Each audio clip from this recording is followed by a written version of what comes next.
Yo, yo, yo. Stream time, stream time. Just wait for some people to get in here.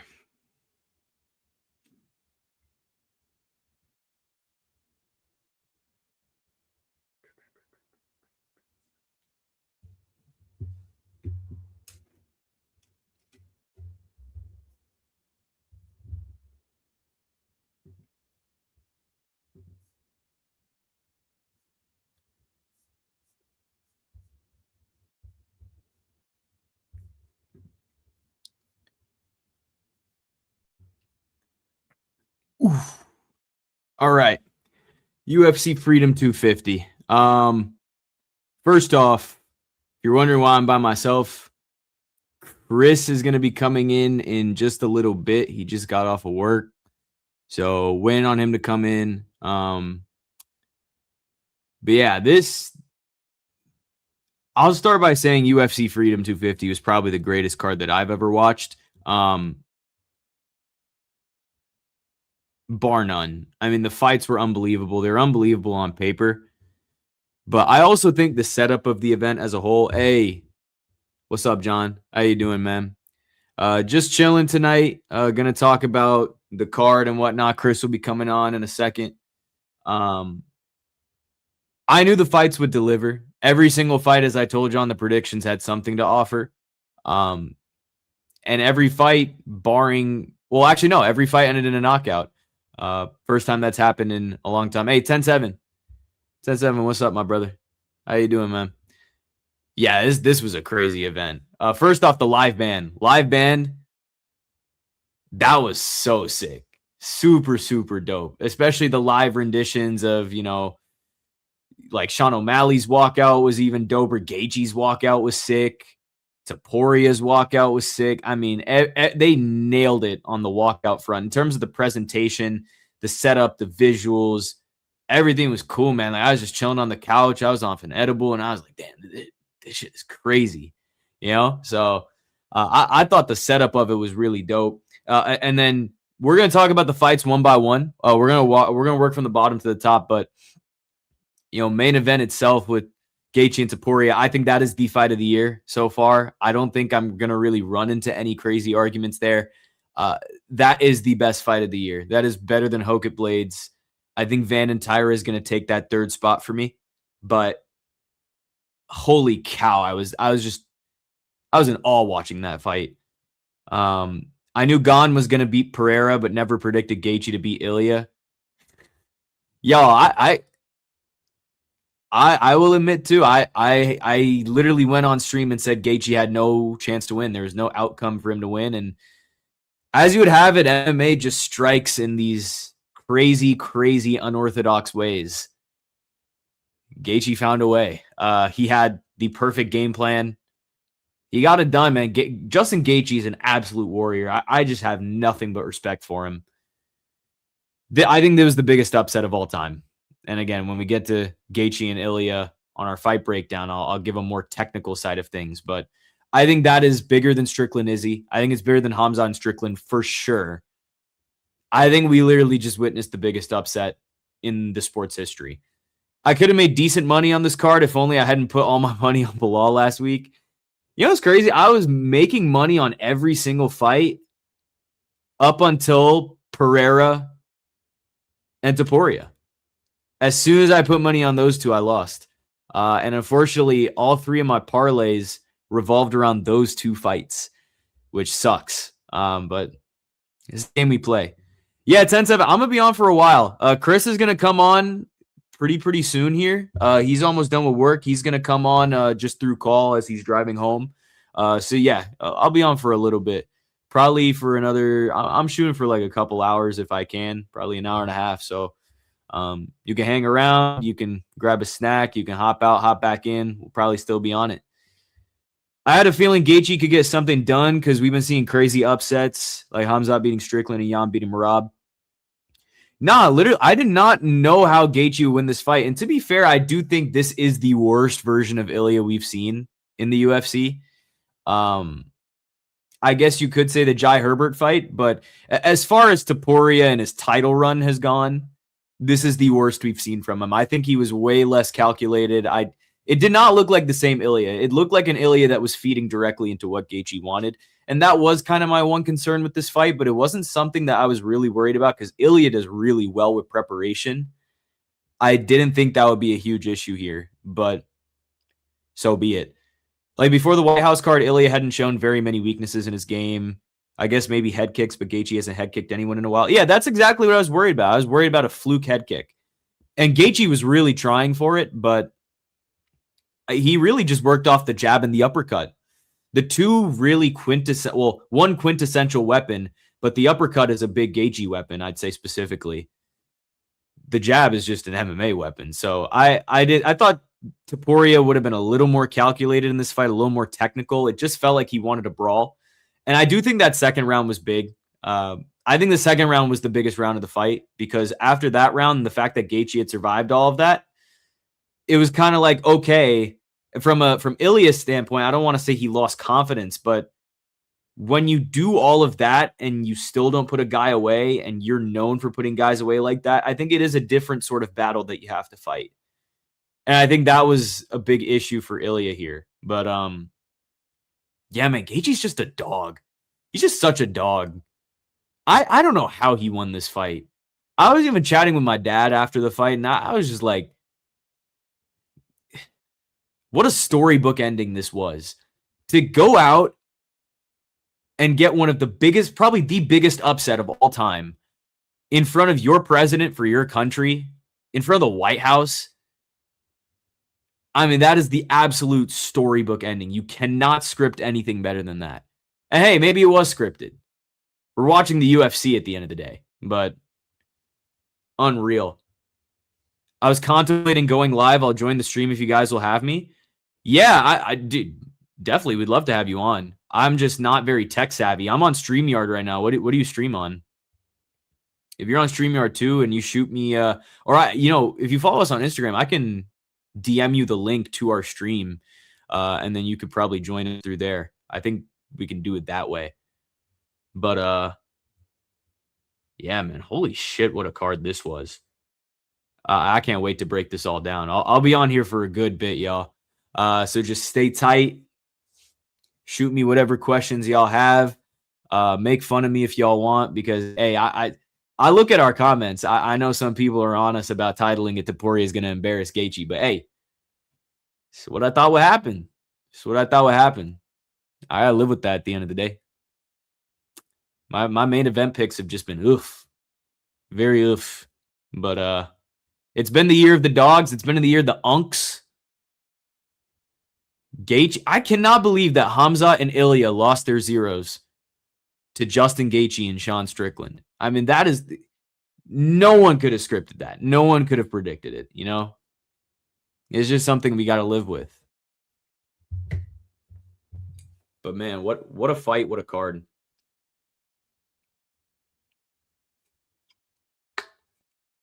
And the fact that Gaethje won totally overshadows what happened in Gane and Pereira. I'm seeing no one talk about Gane and Pereira right now. I don't know about y'all. I haven't seen anyone talking about that fight.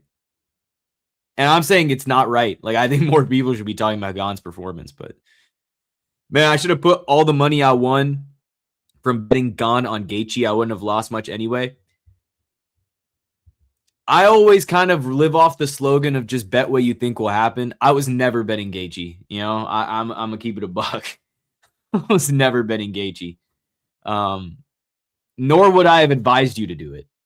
But the odds are odds. If you wanted the value, you wanted the sprinkle, then I'm not going to tell you no. Yeah, Gane had an amazing performance. I think Gane Aspinall 2 is going to be a generational heavyweight fight. Like, I think that is going to be an absolute war. And I think Gane did really well for himself. I might pick Gane.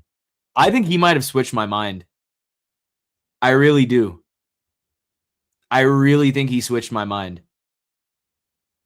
I did not think he would handle Pereira like that. That was so easy for him. Now, I won't say that Gane will go out there and get it done easily against Aspinall, but if it does go the distance and it does go 5 rounds, I do still have my concerns about Gane's cardio and whether it'll last 5 rounds, especially against a guy that is a pressure fighter in Tom Aspinall, who will win those later rounds. But stylistically, that's just such a fascinating matchup. It really is. It will be a war. Yeah, I've been high on Gane for a while. I picked him to beat Aspinall last year. I remember that, John. I remember that. I think you were in a stream and you told us that Gane would win, and me being the naive self I am, shrugged it off. But I think it's going to be a great fight. It really will be. I think beyond the first round, because we don't really have much to go off of, I think the first round of Gane Aspinall last year, we didn't get much out of it because it was a feel-out round. Aspinall was up on strikes. Gane was doing more visible damage. Sure. I think once we really settled into that fight, it would have been so good. Too bad Gane had to cheat. But yeah, man, Gane looked really good. And there was a lot of illegal shots in there. I saw all the back of the head shots, but before that, he literally dropped Alex Pereira. You know? I mean, that was a masterclass from Ciryl Gane, one way or the other. And then Sean O'Malley getting a walk-off KO is just absolutely crazy. You know what? I'm getting ahead of myself. Let's just get into the fights. Again, Chris is going to join us as we go through. But let's talk about the first fight of the night. Steve Garcia, Diego Lopes. Listen, y'all. I mean, Garcia was actually looking really good in that first round. He was actually backing Lopes up. He had some moments. I just think Lopes was having a lot of trouble just getting into range. Because as I said before, I thought Garcia would have that moment where he just tries and makes it a brawl. But I think Lopes was searching for that in round 1. Yeah, I thought they'd be strict about Gane's cheating since Pereira is UFC's biggest star, or at least one of. Oh wait, 10-7, my bad, bro. I'm so dumb. It's late at night. Let me send you the link to our stream, dog. Let me send you the link to the stream. I think I have you on Instagram. And if not, my bad. Okay, yeah, we're following you. Look, give me a second.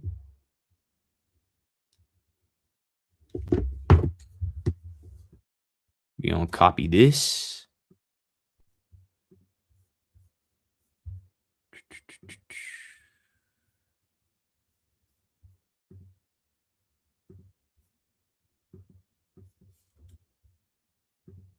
Hey, you know what, 10-7? I think I'm gonna have to send you this from my personal.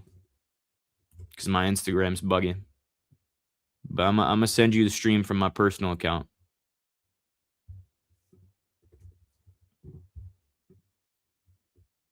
And bless you with a follow right there, too.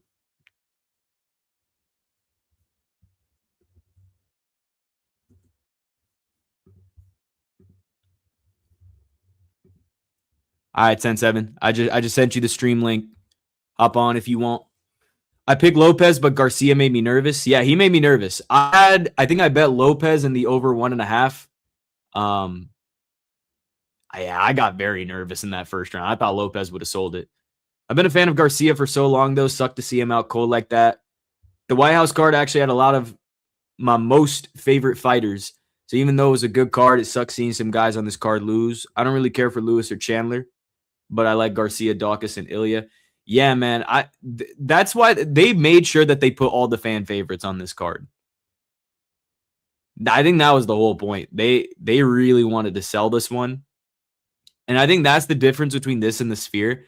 The Sphere was going for more of a theme in their fights, not necessarily catering to the fan favorites as much. They did have some at the top. Obviously, Diego Lopes was a budding star at that point, and he was the featured fight. But Sean O'Malley, obviously the fan favorite, but he lost to Marab.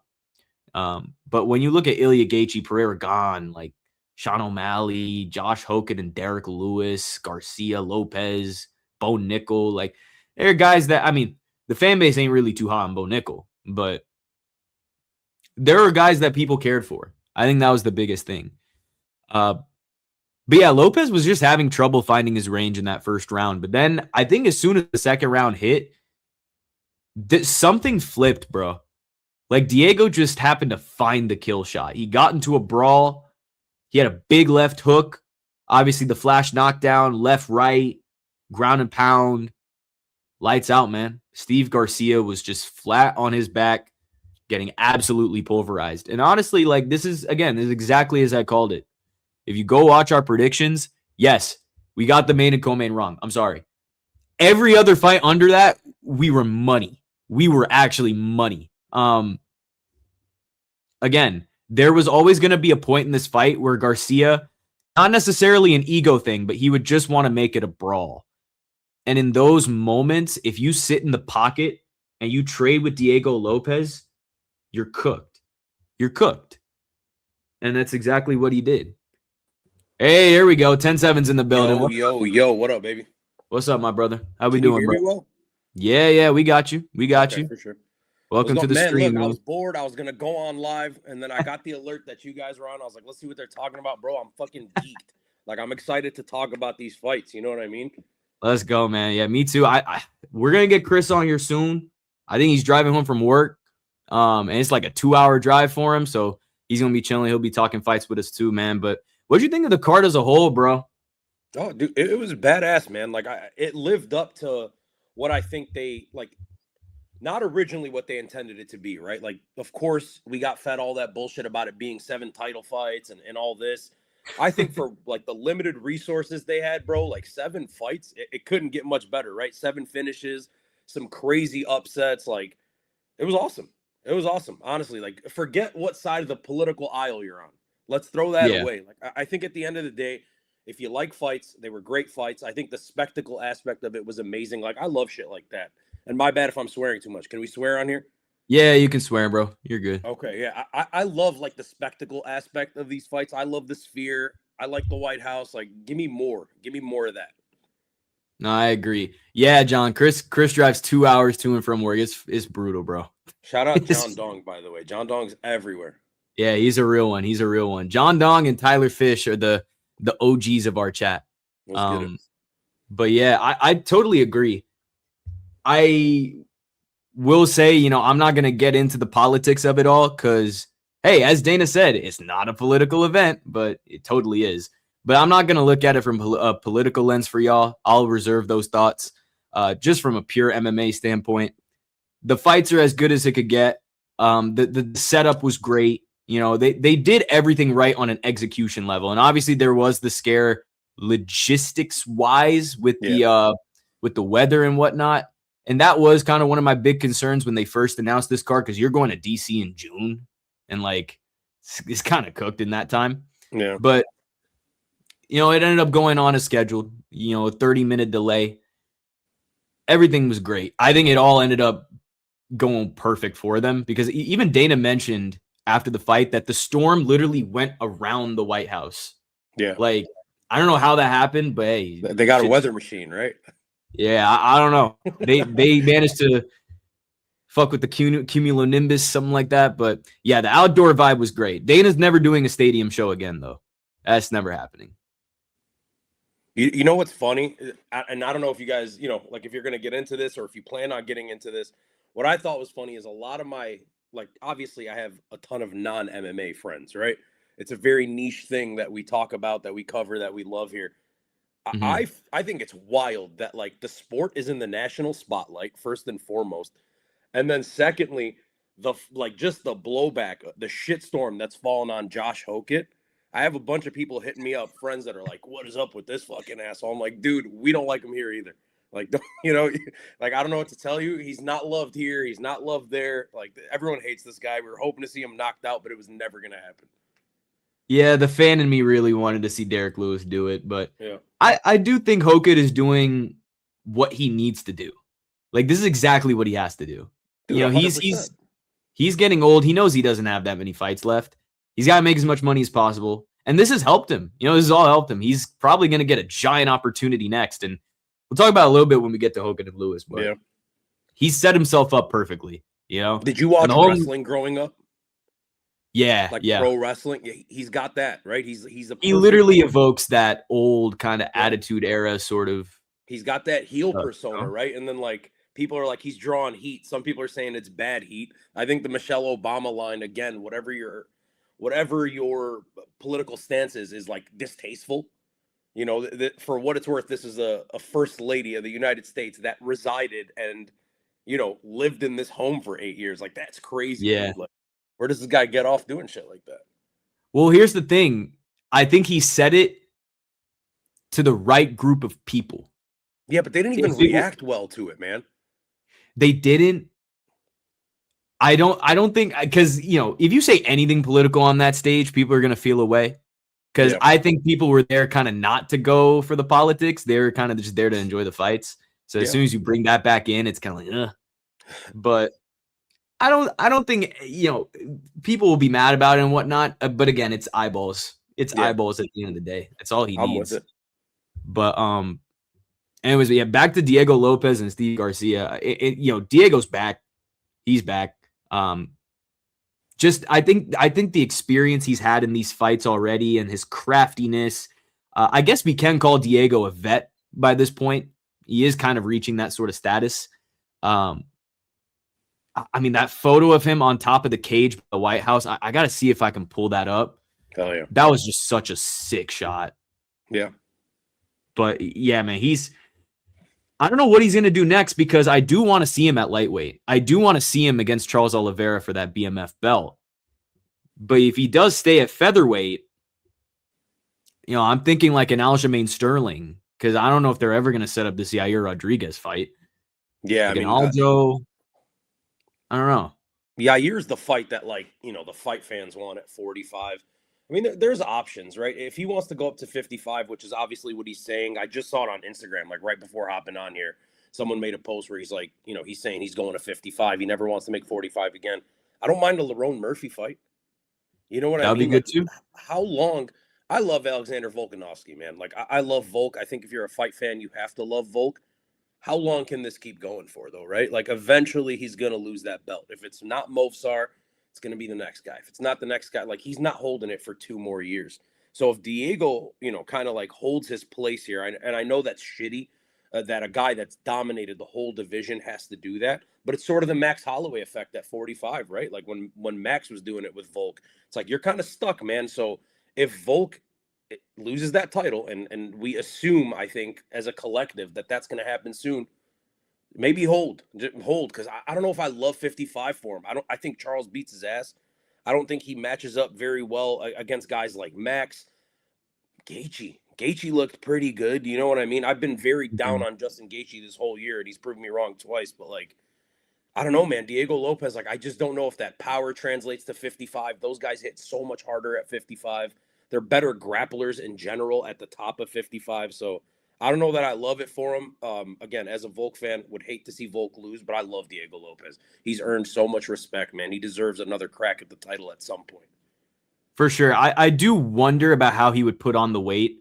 I think that's my biggest question, because he can really fluctuate between the weight classes with ease. Like right after he weighed in at 145, he weighed in again at 155. Now, obviously, the rehydrating part is the easier thing about bulking up, but I don't know. Lopez Aljo would be sick. I agree. I spoke with Trevor Whitman about Justin's performance today. Proud coach. Yeah, it's hard not to be proud, man. This is a guy that's the belt has eluded him for years. And to finally capture undisputed, Trevor Whitman is probably elated to the moon about it. But yeah, I think there's so many must-watch fights with Diego Lopez's. Hey, Chris, lock in, man. Yo. Chris, lock in, man. What up, Chris? Up? Yo, is that 10-7? What up, brother? Yo, what's good, bro? Hey, not much, man. Just How chilling. are I you, saw you guys were live. I was like, let me hop in, bro. I'm bored. Dude, that's awesome, bro, because I just got off work, so you bridged the gap. Hey, oh, wait, Chris, we can hear you.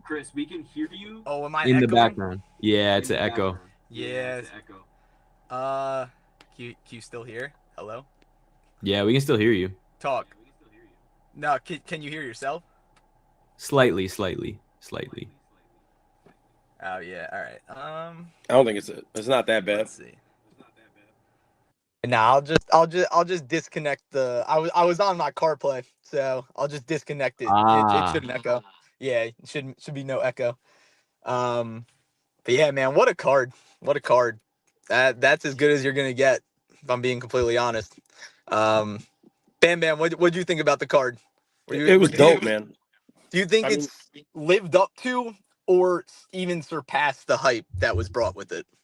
we kind of just talked about that. I think it was what I expected it to be. I think Okay. visually it was stunning, right? Like the optics Yeah. were dope, dude. Like the White House backdrop, the jets flying over the top, the band with the walkouts, that shit was dope. But Yeah. I mean, I was satisfied, right? As a fight fan, how do you watch those 7 fights and be like, well, that sucked?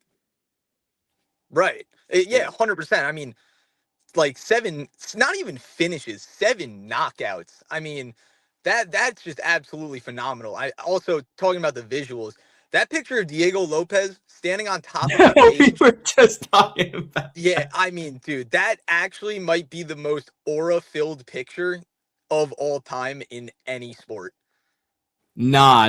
Because I think there was like 2 of them. Because Sean O'Malley's walk-off KO with the salute Oh yeah. Yeah. was probably one of the toughest celebrations I think I've ever seen. Oh, 100%. Yeah, that's like we called it. Who Tricard, was it you who called the walk-off KO? Someone Yeah. called the walk-off. Yeah, dude, phenomenal. Absolutely phenomenal stuff from all these guys. And I always say, look, it takes 2 to tango. So I think every fighter on this card, whether they got knocked out or they scored the knockout, had a part in making this card be as good as it was. Yeah, we're talking about Diego Lopez and Steve Garcia. I mean, what do you think is next for Diego? Do you think he goes up to 155? Does he stay at 145 and get an Aljo, get an Yair? Sorry, my bad. It's late, bro. I mean, I really would not mind the move up to 155. I think that, like, whatever he does, I think especially him having 2 back-to-back title shots against Volk, I feel like that kind of caps his ceiling in the featherweight division, at least for now. If he moves up to lightweight, I mean, there's many routes that you can go. I mean, he'd be one of the premier fighters in lightweight.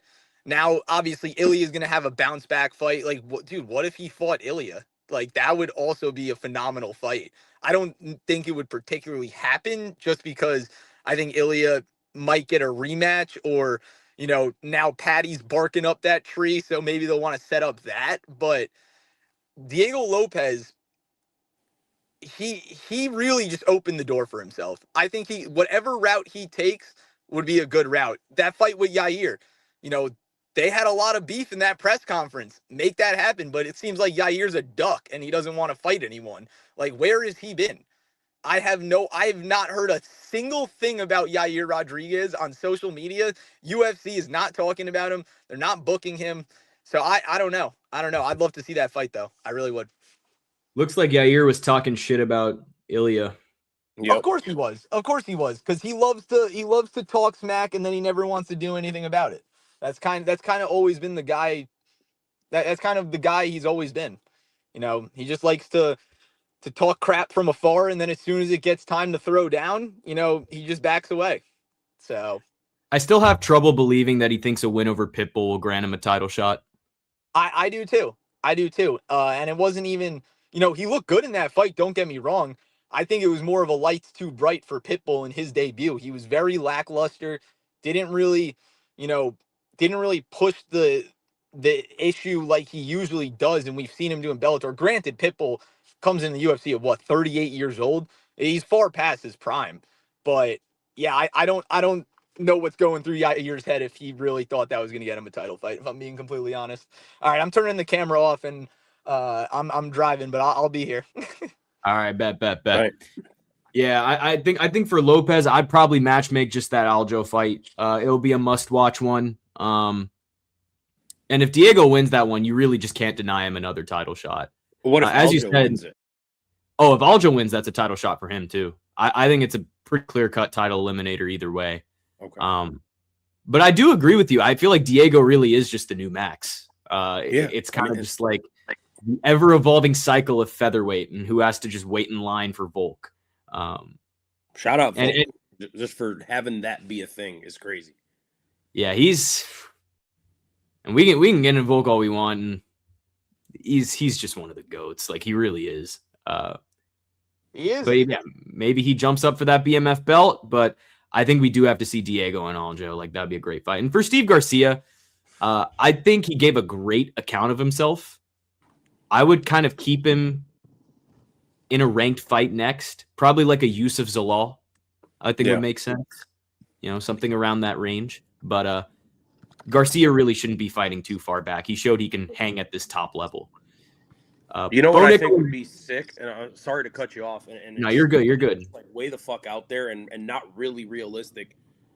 If Volkanovski beats Movsar, which is what we assume is happening next, and Charles Oliveira gets himself a win, I would love to see Volk go up for a BMF 50. You know what I mean? Go up to 55 for the BMF. Volk and Charles would fucking feed families, dog. Oh, that would be a premier fight. We need that. That was like a dream fight for a while too, because before Islam ever came into the picture, people thought Charles would be Islam and we'd be getting Volk Charles, because Volk was always the guy that was going to move up from 145 and get that double champ. It was just whether it be Islam or Charles.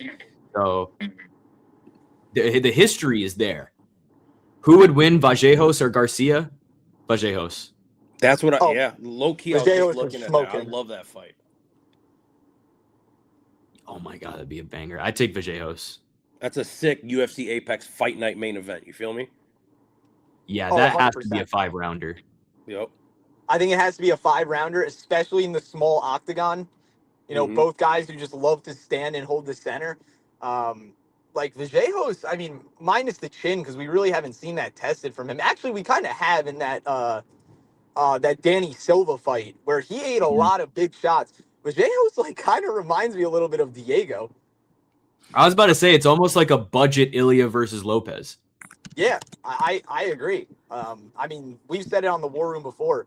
We're all very high on Kevin Vallejos. Like that, I think he's going to be a future champ, if I'm being completely honest. If you do Kevin Vallejos and Garcia and he wins that fight, you have to obviously give him somebody like really high up there. That's where you give him the rematch with Gene Silva. You feel me? I agree. 100%. It depends on Silva's next fight too. Yeah, because I don't know. They're saying Silva's going to get a top 5 fight as well, and the initial rumbling was they would do Silva and Sterling, but now that Diego's won, I don't know if that threw a wrench in things. We got to see how featherweight plays out. It's just such a good division right now. Yeah, and especially the prospects in that division. My God, you look at guys like Marcio Barbosa and Le'Veon Douglas.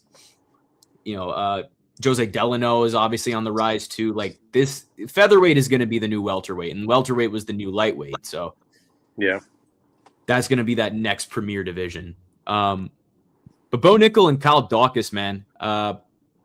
Look, I've kind of been on Nickal's case for a while, but I'm sold. I'm sold on Bo. I think this was a statement for him. Much bigger statement than Rodolfo Vieira was. 100%. No, sorry to cut you off. I'll let you take the floor, man. Chris, what you think? Yeah, I mean, I'll take it on the chin. I took Kyle Daukaus. I thought that, look, as much as I love Bo and as much as I was in on him when he first came into the UFC, I didn't think he was complete yet. I didn't think he had the striking. He had that crazy knockout over Vieira, which is kind of, sick knockout. You can't take anything away from that head kick. Opponent-wise, Vieira goes on to lose to Eric McConaughey. That win loses a little bit of weight. We saw him, take that liver shot from the knee by Reinier de Ridder. So yeah, I mean, it was a little rough for Bo, but he was still pretty green.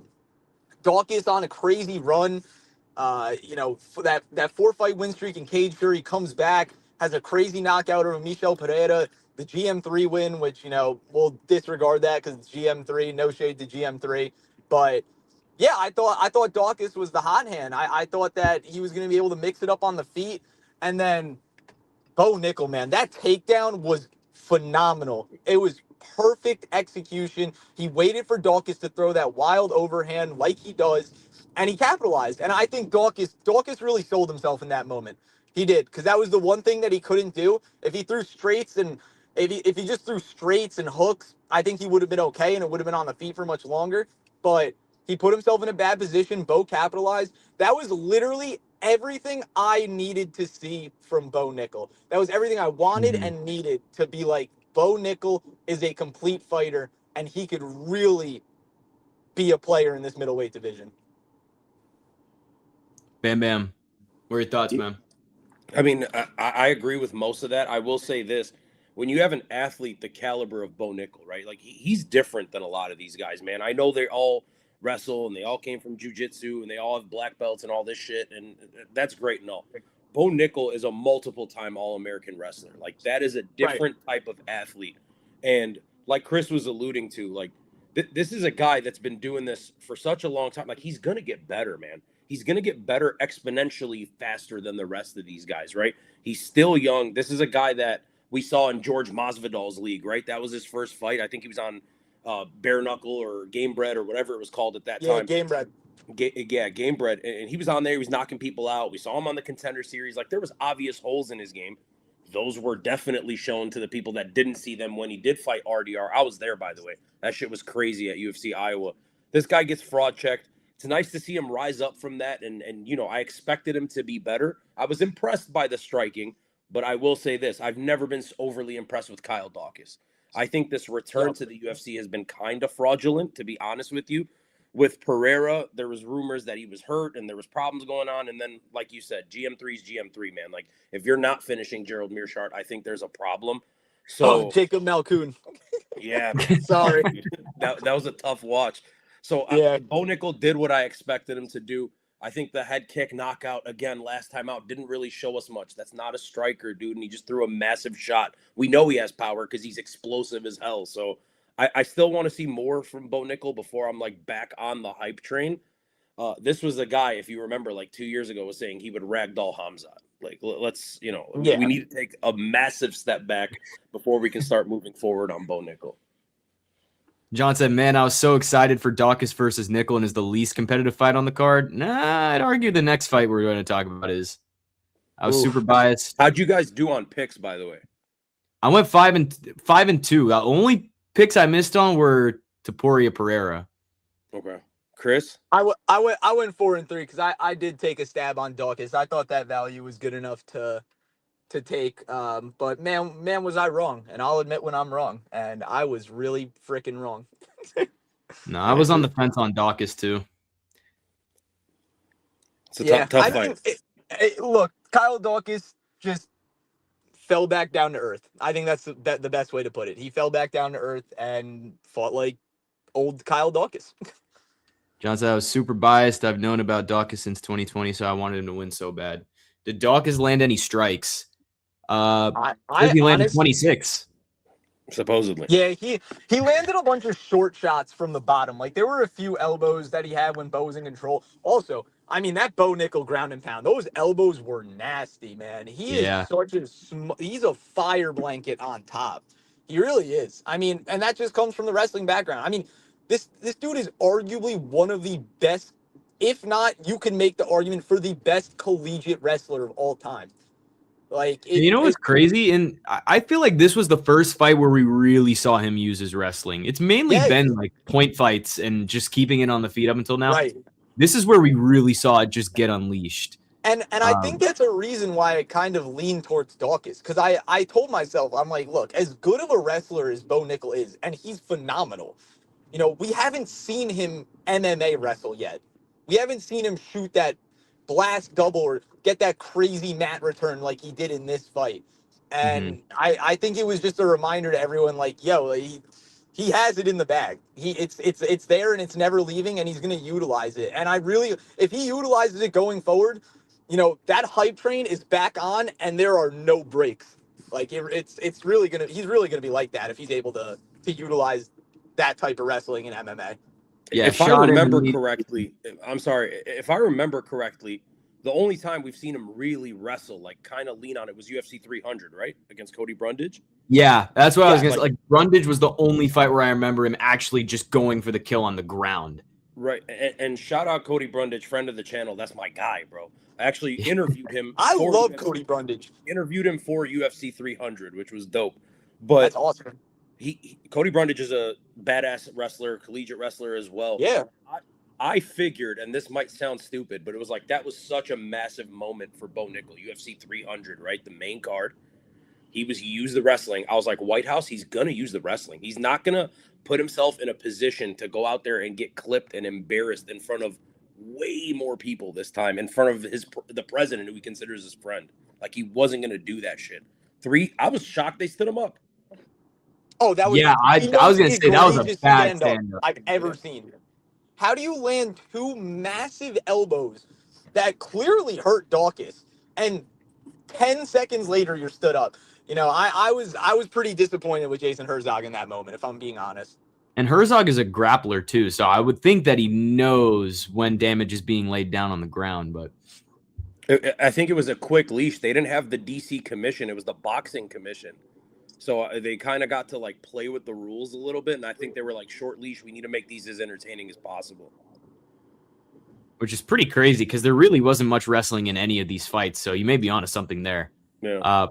But Daukaus was definitely trying to stall on bottom. Obviously, he threw up that body triangle, and Nickal started to get backed up a little on the feet. He was definitely overswinging a little bit, similar to what we saw against Adolfo Vieira. But once he really just stood his ground, that overhand left-right hook combo, just really, really good work. And obviously, I guess the other big moment that Bo Nickal's had in the UFC was that MSG card where he fought Paul Craig.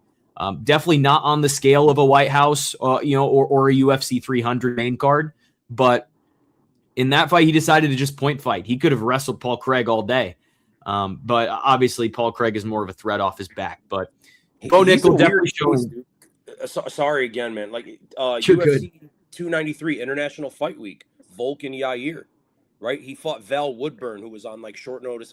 Yeah. Weird. Was also at that one, really randomly. I'm always at Bo Nickal fights for some reason.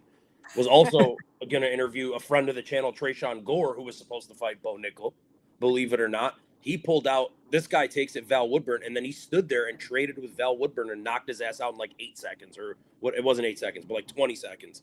So that card I just assumed was like, or that fight I assumed was just kind of like such a massive discrepancy in talent that he didn't really care. He was willing to stand there and trade. But anytime there's like a big ass moment, like this guy has to go for the grappling, dude. It's your bread and butter. Like, you can't, especially with Bo Nickal. He seems sensitive. People love to hate on him. So it's like, yeah, that's a recipe for disaster, dude. Don't fucking embarrass yourself. Wrestling. No, I agree. Hey, Bam Bam, you can cut me off anytime, bro. Don't even worry. Chris and Sam cut me off all the time. I'm no need to apologize, bro. You got it, bro. You got it. You can cut me off. I tend to ramble too, so I may need it sometimes. But yeah, Bo Nickal. In terms of matchmaking, do we get as crazy as to say Bo versus Izzy? I fucking Honestly, hate that. That's a tough one, because I'm at the stage with Izzy where like I need him in just fun fights, and I need him in fun fights that are going to draw attention to Izzy can actually win this fight, rather than Bo just taking him down and absolutely destroying him on the ground. Well, Izzy could definitely beat Bo. I think it's a very winnable fight for him. That's tough. I'm at the point where I want to see Bo versus like Kelvin Gastelum. I hate that too, man. Like I don't like. Yeah, wait. I don't want to see him against Gastelum. I'm a Bo Nickal hater, so maybe that's where this is coming from. It's just like, look, I get the idea of matchmaking with those guys. Like, as a business, yes, fuck yeah, give me that. Give me Bo Nickal, Israel Adesanya. Let's do it. But like, as an Izzy fan, as a Bo hater, for what that's worth, it's just like, what do we really get out of it besides padding his stats? I know Izzy can win, but he's not going to. He sold his soul to beat Alex Pereira. He's never going to win again. And what? Could you imagine like the shitstorm that like we're going to have to deal with if Bo Nickal absolutely slimes out 50? Like, I'm not doing that, dude. I'm not here for that.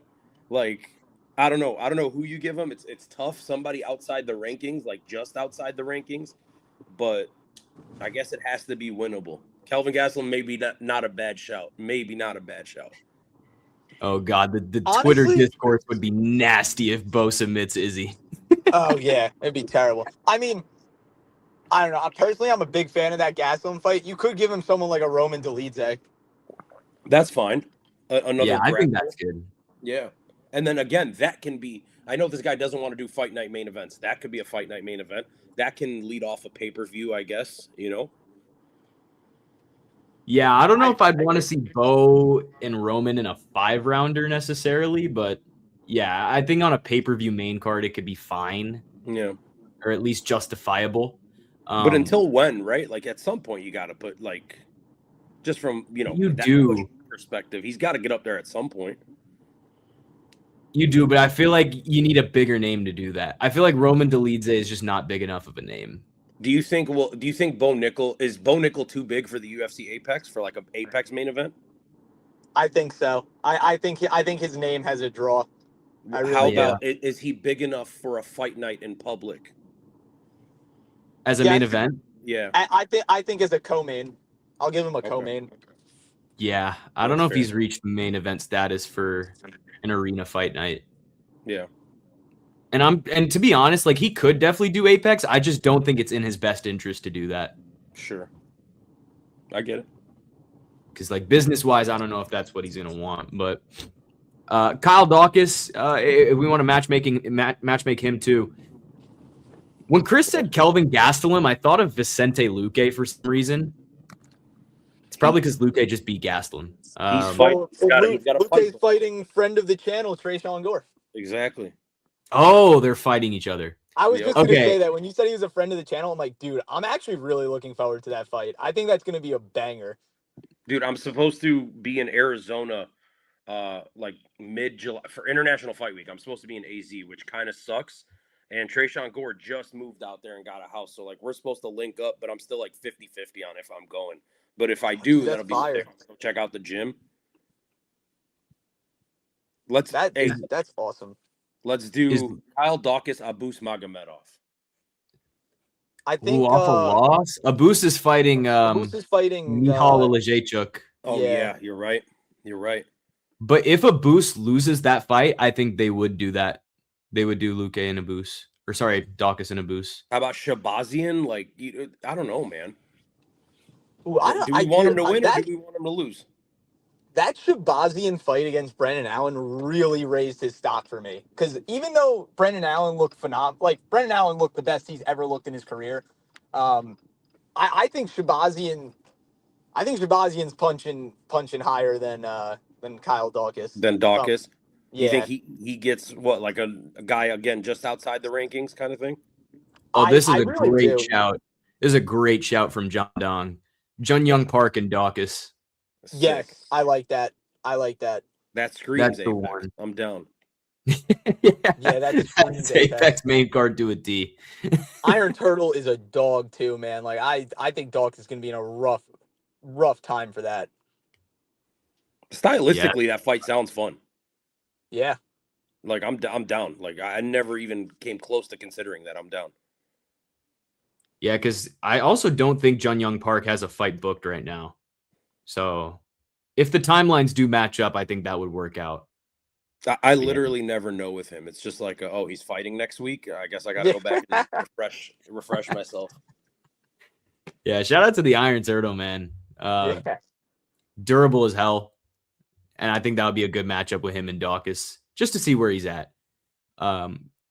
John, you mentioned that Daukaus and Nickal was the least competitive fight on the card. I'd argue this was the least competitive fight on the card. Chandler needs to retire. That's the only thing I take away from this Michael fight. Chandler is freaking washed. He is done. He soft retired on Instagram. Did you guys see that little video he put out? Oh, he did. It was like he didn't retire, but it was like a soft one. He was like, "This is like my championship," and it's like his family and videos, with his wife and his kids, which is like great, bro. You're 40, Mike. I'm sorry, man. It's over. I love Michael Chandler. I was wearing a "See You at the Top" T-shirt yesterday while watching That's the awesome. card. Like I love Chandler. He's super entertaining. It's over, dog. If you're not beating Hoofy, like, hang him up. Not that Hoofy's bad. It's just like, what are you doing? Fighting is cool, but this is the real reward. Yeah, that does definitely sound like he's hinting towards just. I mean, if he does retire, man, he's made a lot of money. He's had a great career despite the record. He's been an entertainer. He's been a company man. Unfortunately, the things that have unfolded for Michael Chandler over the course of his career in the UFC has been absolutely brutal. Really just stemming from the whole Conor situation. But yeah, man, Mauricio Ruffy picked him apart for 3 rounds, defended every takedown. Chandler was literally running. Like, he was scrambling around the octagon. I have never seen him look like that. At least not since Charles knocked him out, you know? The timing was off. The range was off. It just doesn't look like he has that groove anymore. He just looks so out of place in that octagon. And Ruffy TKO'd him in the first. It was really just a tough watch. Waited 2 years for the McGregor fight that never happened, and that killed his prime. He deserved better. He really did. But for Ruffy, though, I mean, the guy is just an absolute problem on the feet. He is so clean. He's sharp. He's so dangerous from range. This was just a showcase performance for Ruffy on the White House lawn. Did anyone expect anything different? You know what I mean? Like, Mauricio Ruffy has shown us the disgusting striking acumen.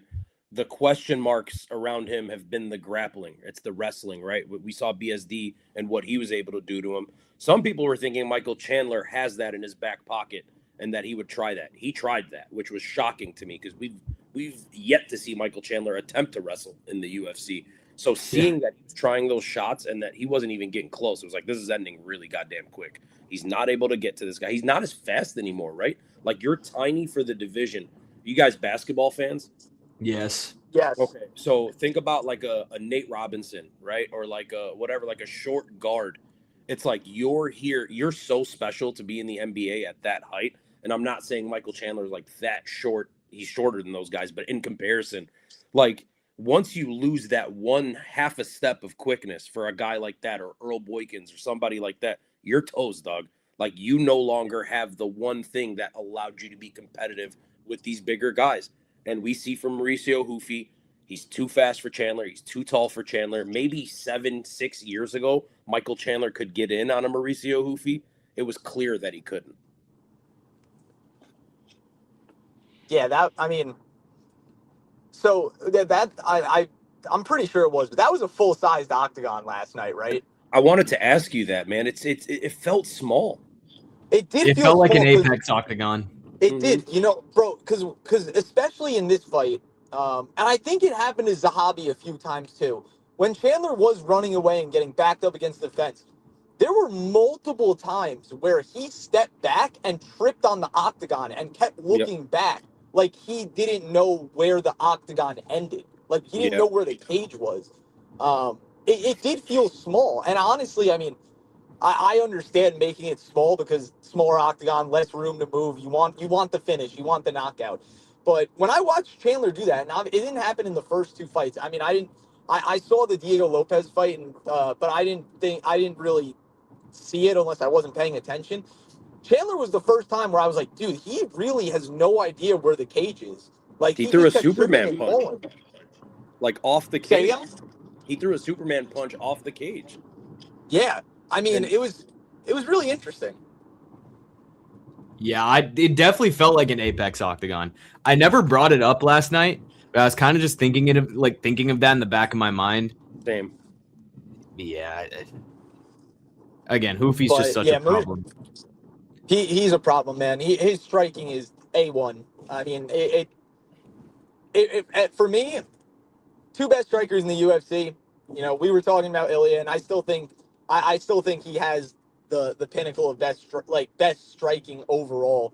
But I think undoubtedly it's Prates and Ruffy. I really do. I think those are the 2 best strikers in the UFC.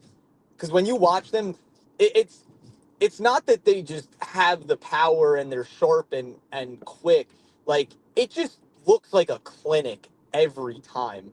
Like, they're so surgical and precise with everything, and they have the power to back it up.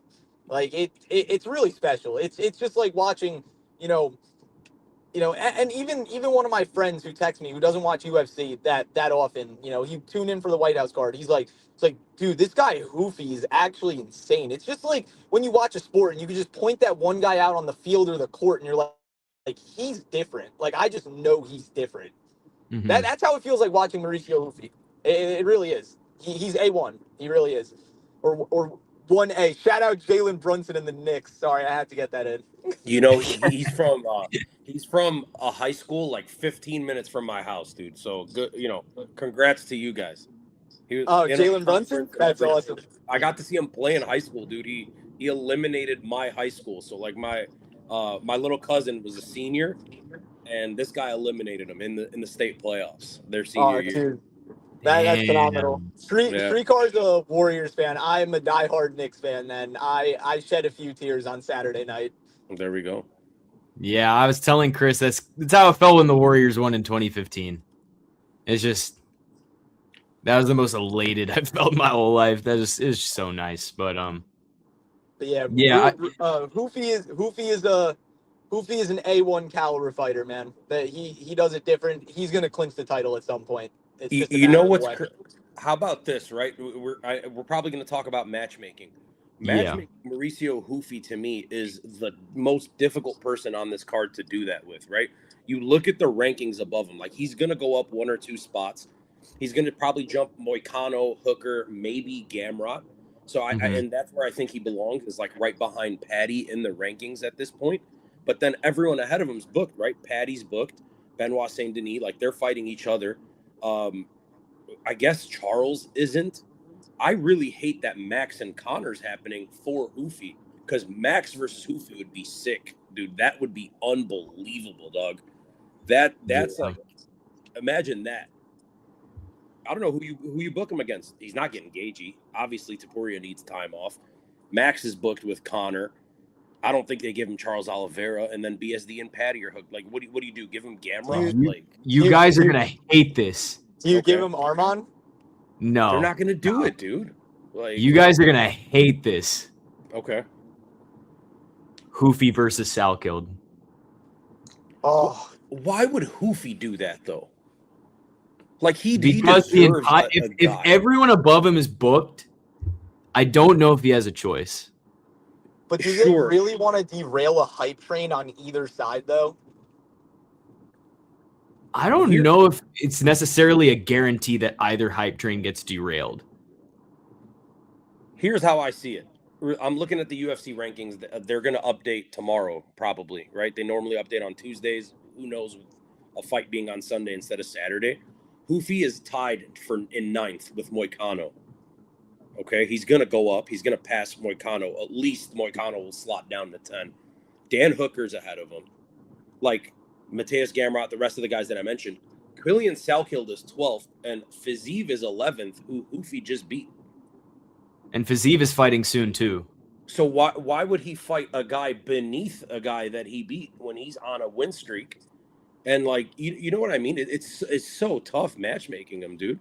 Like, I wouldn't take it if I was Mauricio Hoofy. Like, I get it. Killian Salkid's his big name, but, like, let him, you know, he just beat Beneil Dariush. Like, I feel like Beneil Dariush is a massive name. They're both kind of at the same exact spot. Dariush and Chandler, these two coming up. Like, I feel like you kill one of them off for sure, because that fight probably ends in knockout. I mean, do you do Gamrot then? The Gamrot to me feels like such a placeholder. You know what I mean? Yeah, and at least it gives. I mean, if the people really think Hoofy's grappling is bad, which in my opinion I don't think it's really a big weakness for him, I think he would be able to handle Gamrot. Yeah, I mean, you could run that. That's probably the fight. I would not mind the Gamrot fight, because Gamrot is a bona fide crotch sniffer, and he's gonna try and make that a wrestling fight because he's not hanging on the feet. And I think that's the real test for Hoofy in the grappling game. That if he can defend the takedowns, the win is free. But this might be like more of a fantasy fight. Like, we're talking about Diego moving up to lightweight. What do you guys think about that? That's not horrible. But I think Diego only moves up if he gets the BMF shot. Yeah, that is valid. he's in such a high position at 45 that if he were to leave 45 and go to 55, it would have to be for like a fucking massive name at bare minimum. At bare minimum, it's got to be one of the top guys, like a Armin or, whatever.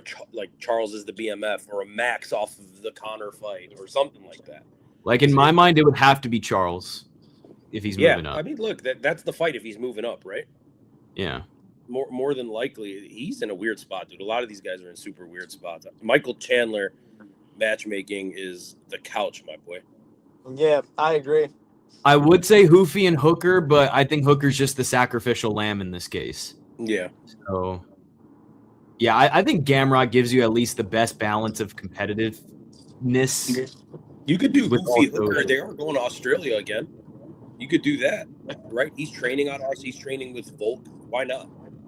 I don't know, like, if Volk would want to do that to Dan Hooker, like, train this guy to fight his boy, but makes a little bit of sense.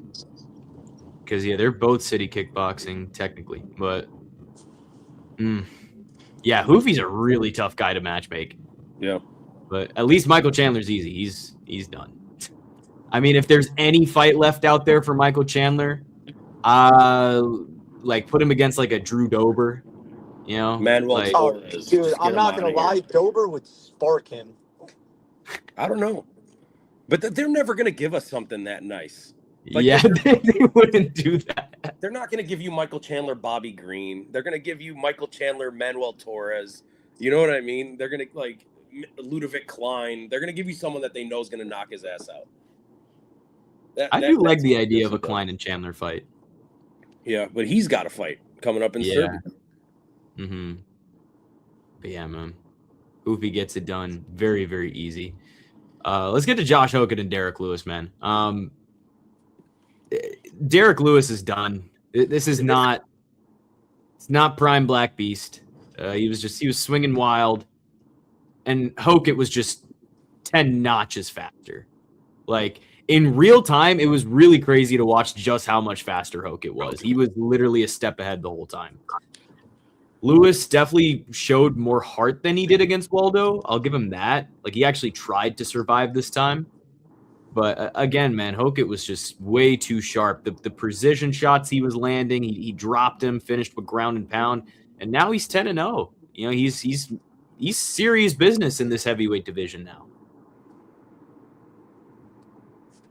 I agree. I really do. I mean, I did have skepticism with him being a very light heavyweight, but I think I think it's beneficial to him because he's just that much faster than all these other guys. Like, he really is. I mean, Derek Lewis, Bam Bam just match made Chandler with the couch. I think it's time for Derek Lewis to hit the couch too, because, unless you give him a guy like that Taliesin Teixeira matchmake for Derek Lewis was absolutely perfect because Teixeira was not doing any of this moving stuff. He was going to be a sitting duck. Derek Lewis just needs a sitting duck if he's going to fight again. They can't give him someone that can actually work the octagon with him because he's not going to be able to keep up. I'm actually really surprised that he got out of that armbar, though. I was like, he's definitely going to tap, but he didn't. And then Hokit let out that little scream at the end, which was hilarious. But, I mean, dude, love Josh Hokit or hate Josh Hokit. He's putting up really good performances in the octagon, and he's making a name for himself. He really is. I mean, I was thinking, I don't know what they're going to do with Volkov, because I thought, unless Aspinall comes back, which he said he would fight Ciryl Gane in Paris on his, stream or whatever he was doing on Instagram.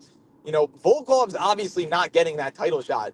I would love to see Josh Hokit versus Alexander Volkov purely on the size disparity that will be shown in the octagon. It's going to look insane. I think that's it. I think that's who you matchmake him with. I really do. I like the idea of Salsa Boy. I don't mind that one. I don't either. He's calling for Pereira off a loss. Look, man, all due respect to Josh Hokit and what he's doing in the cage. you don't deserve Alex Pereira. Like, that is a different level of guy. That's a different level of star. And I know he's fought another friend of the channel and Curtis Blades and did fucking crazy shit to him. And he looked miles ahead of Derek Lewis. But Pereira's a different guy, man. Like, you don't get that. You're not there yet. And heavyweight's murky at the top with Tom Aspinall. Why not give him Salsa Boy?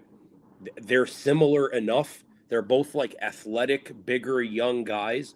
You know what I mean? I like the Volkov fight too. I think it's interesting. I just think Josh Hokit, as haterish as this sounds, is kind of like skating by just fighting like to me, Curtis Blades, again, all due respect, love Curtis Blades. He's just a grappler, man. He's a grappler that fell in love with his hands. Like, I don't think his boxing is all that. Derek Lewis is done. Like, we've all known this for a while now. He has the chance to land that one big shot. He used to throw 25 big shots a fight. Now he throws 4 of them before he gasses and covers up, right? So we knew Josh Hokit was going to be too fast for him. Let's put him in there with someone that isn't necessarily washed or is a striker that can stand there and kind of trade and bang with him. I like the Salsa Boy fight. I like the Spivak fight is okay, I guess. You know what I mean? Like, he's not going to get there, guys. I'm sorry. I don't know if you guys love him or he's not going to get there, man. He's good, but he's just like better than this sloppy batch of shitty heavyweights that we have in the world right now. And there's like this top 3-4. Like, he gets annihilated by Gane, right? Yes, I agree. Gane kills him. Okay, I don't think he's going to be champ. I think Tom and Gane both kill him, for sure. Oh, what about 100%. Pereira? I think Pereira murks him too. Because also, I mean, even in the fight, Hokit's cardio is still a big question. You know, I don't like he went 3 rounds with Curtis Blades. Like, don't get me wrong, he took crazy shots. He was visibly gassed with Derek Lewis. Like, he was clinching in these stupid ass positions where if he just threw a flurry of punches, he would have got him out of there. But he just didn't have the energy to do it. I mean, if Hokit can get some cardio, you know, I think he would be a lot better than he is. But heavyweight's so top heavy that it's like, yeah, he's not beating Gane, he's not beating Aspinall, he's not beating Pereira. You know, honestly, I don't even think he's beating Waldo. I don't think he's gonna beat Volkov. But I think he beats Volkov. I think he beats Volkov and Waldo. I don't think he beats Waldo. I think he beats Volkov. Because Volkov can't wrestle for shit. He's gonna get out wrestled in that fight. I'm not totally against the Pereira fight. I'm not totally against it, but I do think Pereira goes back down to light heavyweight. Dude, I do too. Well, I was gonna say this during our conversation about Pereira Gane. Yo, Pereira looked fat. Like, I'm not even trying to be mean. He had a gut. It was not like a good bulk up to heavyweight for him. At least it didn't look like that visibly. Yeah, it was that way from the jump too. As soon as the initial photos came out about his bulk, something about it kind of looked off, but he said he was cutting weight anyway, so I was giving him the benefit of the doubt. But even when he rehydrated and stepped in, I was like, this is not the same Pereira. But with Hokit, it's such a weird case, but I do think he's actually this good. Like, I think he is good. Like, the cardio, I do agree, is the biggest question. And in a 5-round fight, he is probably cooked. But in these 3-rounders, in that Blades fight, he was gassed, but he still had the willpower to keep going. And that's what I'll give him. Against a Volkov, I think he gets it done. Against a Waldo, when was the last time we saw someone really blitz at Waldo? Because Sergey also played the technical game against him. Delia. It was Delia. And Ante damn near knocked him out before the whole eye poke stuff. He did. So, he did. I think Hokit would beat Waldo. I think the thing with Josh, he's undersized for heavyweight. He's very small for the division. And that's a problem when you get to the actual talented guys. We've been saying this on my channel, like, literally since we started, and it hasn't changed. The heavyweight division is the worst division in the UFC. It's the worst division in all of MMA currently. There is no talent outside of the UFC at heavyweight. It's probably the worst division in combat sports. Sure. You know, and I'm not as much into boxing as I used to be, but I can buy that. My point being, there's like 2 or 3 guys maybe outside the UFC that could like even hold a candle to these guys in the top 10. And I think the guys at the bottom of the top 10 are fucking awful. Like the UFC, the MMA heavyweight is in trouble. And DS, my partner on the channel, has always said, like, if you're a big guy and you're athletic and like football didn't work out for you or basketball didn't work out for you, try MMA. Or like you want your kids to be successful and they're a big ass guy, send them here. Josh Hokit is showing that there is a different level of athleticism, right? He's a former NFL guy. And just on that, being a late starter, but just being like this athletic guy who you alluded to in the Curtis Blades fight, he gritted through that nonsense. That's conditioning. That's football conditioning, right? Mhm. Just pushing forward. Like you're just going to be better than these guys because you're a better athlete. And I think that quickly falls off right at the top. A guy like Waldo Cortez Acosta similarly came from baseball, but he has everything Josh Hokit has to me, except maybe the wrestling, but it seems like he has way more power. I just do wonder about Waldo in a firefight. But like Hokit doesn't have that power, I don't think. I think he'd be fine in that because Hokit's blitzes aren't calculated blitzes. He just goes in and throws wildly and just hopes that one of them connects. Waldo's a solid boxer. Like he's like a sniping boxer and he has crazy power. I don't think he's gonna let Josh Hokit get inside. And even if he does, in those pocket exchanges, I'm taking Waldo in that. I am. Yeah. I think that he's just the better striker. He's more powerful, and I feel like we actually have like a sample size of Waldo to be like, all right, this is what he has done in X amount of fights. I do agree. Like I feel like Hokit is kind of skating by. Like the Blades win was insane. Like good for him. He gritted that out. He won.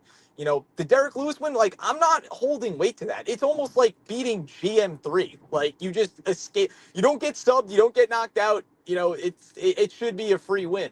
I mean, the heavyweight division sucks. It really does. There's, like you said, there's 3 or 4 guys that really can just mix it up, and that's it. They need to somehow get Vadim Nemkov's ass out of PFL and bring him over. Like, something. They just need a new breath of fresh air. I don't even know. And He's undersized. He is undersized, and this is when the UFC could really benefit from Ngannou coming back. But that's never happening until Dana like leaves the company or something. But like it's getting hard. It's like heavyweight. It feels like women's bantamweight. It's just like I don't even want to watch any of these fights. I do think heavyweight's entering. It was entering a better phase, just because Pereira was moving up. But now that hype has been killed off, and they're bringing a bunch of people up from light heavyweight to heavyweight. Like Johnny Walker's coming up, Rakic is coming up. They are definitely trying to inject some new blood, but it's just kind of the state of affairs. And honestly, Gane eye poking Aspinall kind of just ruined this whole division because there's just nothing happening at the top. There's really nothing going on. And every fight kind of loses its value because everything is a contender fight. But when is the champ even going to come back? It's the timeline is all. We're in 2026 and we're bringing over fucking Tyrell Fortune. That's where we're at. Yeah, exactly. That's nuts. You know what I mean? That guy was washed in Bellator 5 years ago. And there was a guy that had a really, really bad fight on Contender Series. I believe it's Jovan Leka. They're bringing him in even though he lost. Or, he won. I don't even remember. But it was one of the most boring fights and one of the most putrid fights I've probably seen on Contender Series. But they're so desperate for a heavyweight that they just bring him in. It's just the standard is so low. Turbo Club Ox, man, welcome to the chat. Hello, guys. I'd like to join you guys on this venture and cover the sport. Yeah, man. It's a good sport. It's a great sport. It's a good time for sure, too. Dude, if only Rebellis Despain was actually good at UFC or MMA. Trash, dude. I mean, the motherfucker lost to Austin Lane, bro. Like I don't even know. If I was the UFC, I'd take Yusri Belgarui, put him through the PI, make him bulk up like 50 pounds, and put him at heavyweight. Immediate top 5. Yeah, exactly. He'd smoke everyone. Immediate top 5. Like I think he really benefits from being that like massive middleweight. But at the same time, you put him at heavyweight, that dude is cleaning out the division except for Aspinall and Gane. Jamal Hill needs to get his big ass up to heavyweight. Yeah, they just need something. And it's just ridiculous. And obviously, John Jones is gonna go play patty cake somewhere not in the UFC, but I don't even know. They're at the point where they might need DC to come out of retirement and just show people that he can whoop some of these people's asses. Oh God, poor DC. But no, poor DC. Yeah, John is done. Like I think we've moved on collectively. Yeah, from no, John. I was just saying that to say it. It's like they just need literally anyone that is willing to fight that was a heavyweight. I think Stipe Miocic could still beat some of these guys. I really do. He could. He 100%. The guys at the bottom of the rankings, I would pick Stipe against some of them. I'd pick Stipe against Dallas and Teixeira for what it's worth. Dude, I am not a fan of him. I am not a fan of him. Stipe beats Derek Lewis. Yeah. Harsh truth, but yeah. He probably does beat Derek Lewis. Yeah, I was also disappointed, John. I was very disappointed when Despain didn't work out. The Austin Lane fight told us everything. Yeah, Walter Walker is good, but is Walter Walker really going to be a top 5 guy? No. He can get close because he's a specialist, right? Like, think about this. As we move forward in MMA, it's such a young sport. As we move forward, like we used to see specialists dominate. You had good judo like Carl Parisian, or you were the jiu-jitsu guy, or like whatever. And you were able to kind of steamroll through the lower and mid tiers until you got to the top. Now everyone knows everything, except at heavyweight. These people suck. And if you have one special trait, like Josh Hokit is showing with like your athleticism, or like Walter Walker's been showing, he has a move. He has one move. It's a heel hook, and he's dominating. Everyone gets caught by it. Like, what are we talking about? You know, like it's bananas to me, like where we're at in this sport after this long, that none of these guys are good. So maybe he gets like pretty far, but again, pretty far only takes you pretty far. Then you start fighting Sergey Pavlovich, and you're getting knocked out. Hokit versus Volkov, and the winner fights the winner of Aspinall versus Gane too. I agree, Turbo Club. I agree. I think that's your next play. And in that case, I think we're getting potentially Hokit versus Gane. And even if it's Hokit versus Aspinall, he's probably losing either way. I just don't think Hokit's going to get the belt. If Tom doesn't come back, by the way, I'm sorry. If Tom doesn't come back, Hokit's getting the title shot. He's fighting Ciryl Gane. Oh, yeah, he will. He will. Yeah. They're going to push him above anyone else, which is so unfair to Volkov, by the way. So unfair to Volkov. Mm-hmm. But that's how the UFC runs things. They've kind of just cast Volkov to the side, and the fact that he's winning split decisions, and that Gane fight really changed the entire timeline. Yeah. It really did. It's just how big some of these things go. Damn, it's almost like we can blame one singular person for the disruption of the heavyweight division. And you know what? Just for the memes, give me Derek Lewis versus Johnny Walker. If Johnny Walker beats Ante Delia, Christ, let's just do Johnny Walker and Derek Lewis. Why not? Johnny Walker would somehow find a way to get knocked out. And you're not going to get good odds either. It's going to be like Derek Lewis plus 250. Terrible odds. Derek Lewis plus 250 on the money line, plus 270 by knockout. Like something stupid. Yeah, but I don't know. Outside of that, just retire, man. I think you've had your time. All right, Sean O'Malley and Ayman Zahabi. I mean, Sugar Show is back. Sugar Show is so back. O'Malley was just fast and sharp from round 1. Stuns Zahabi with that straight late in the first, and then round 2 drops him bad. Zahabi gets back up, 1 clean straight, and it's a walk-off KO. Zahabi was cooked. He was cooked in this fight. And again, that walk-off into the salute at the White House, that is one of the most badass celebrations I think I've ever seen. Like, that was insane. Zahabi landed 32 total strikes, 26 leg kicks, and it's 6 shots to the head. Like, that's it.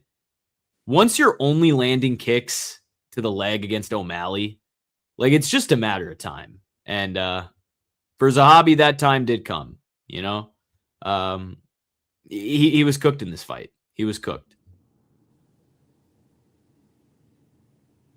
No, I'll go. Hey, look, I picked Sean O'Malley by knockout. I picked him by walk-off KO as well.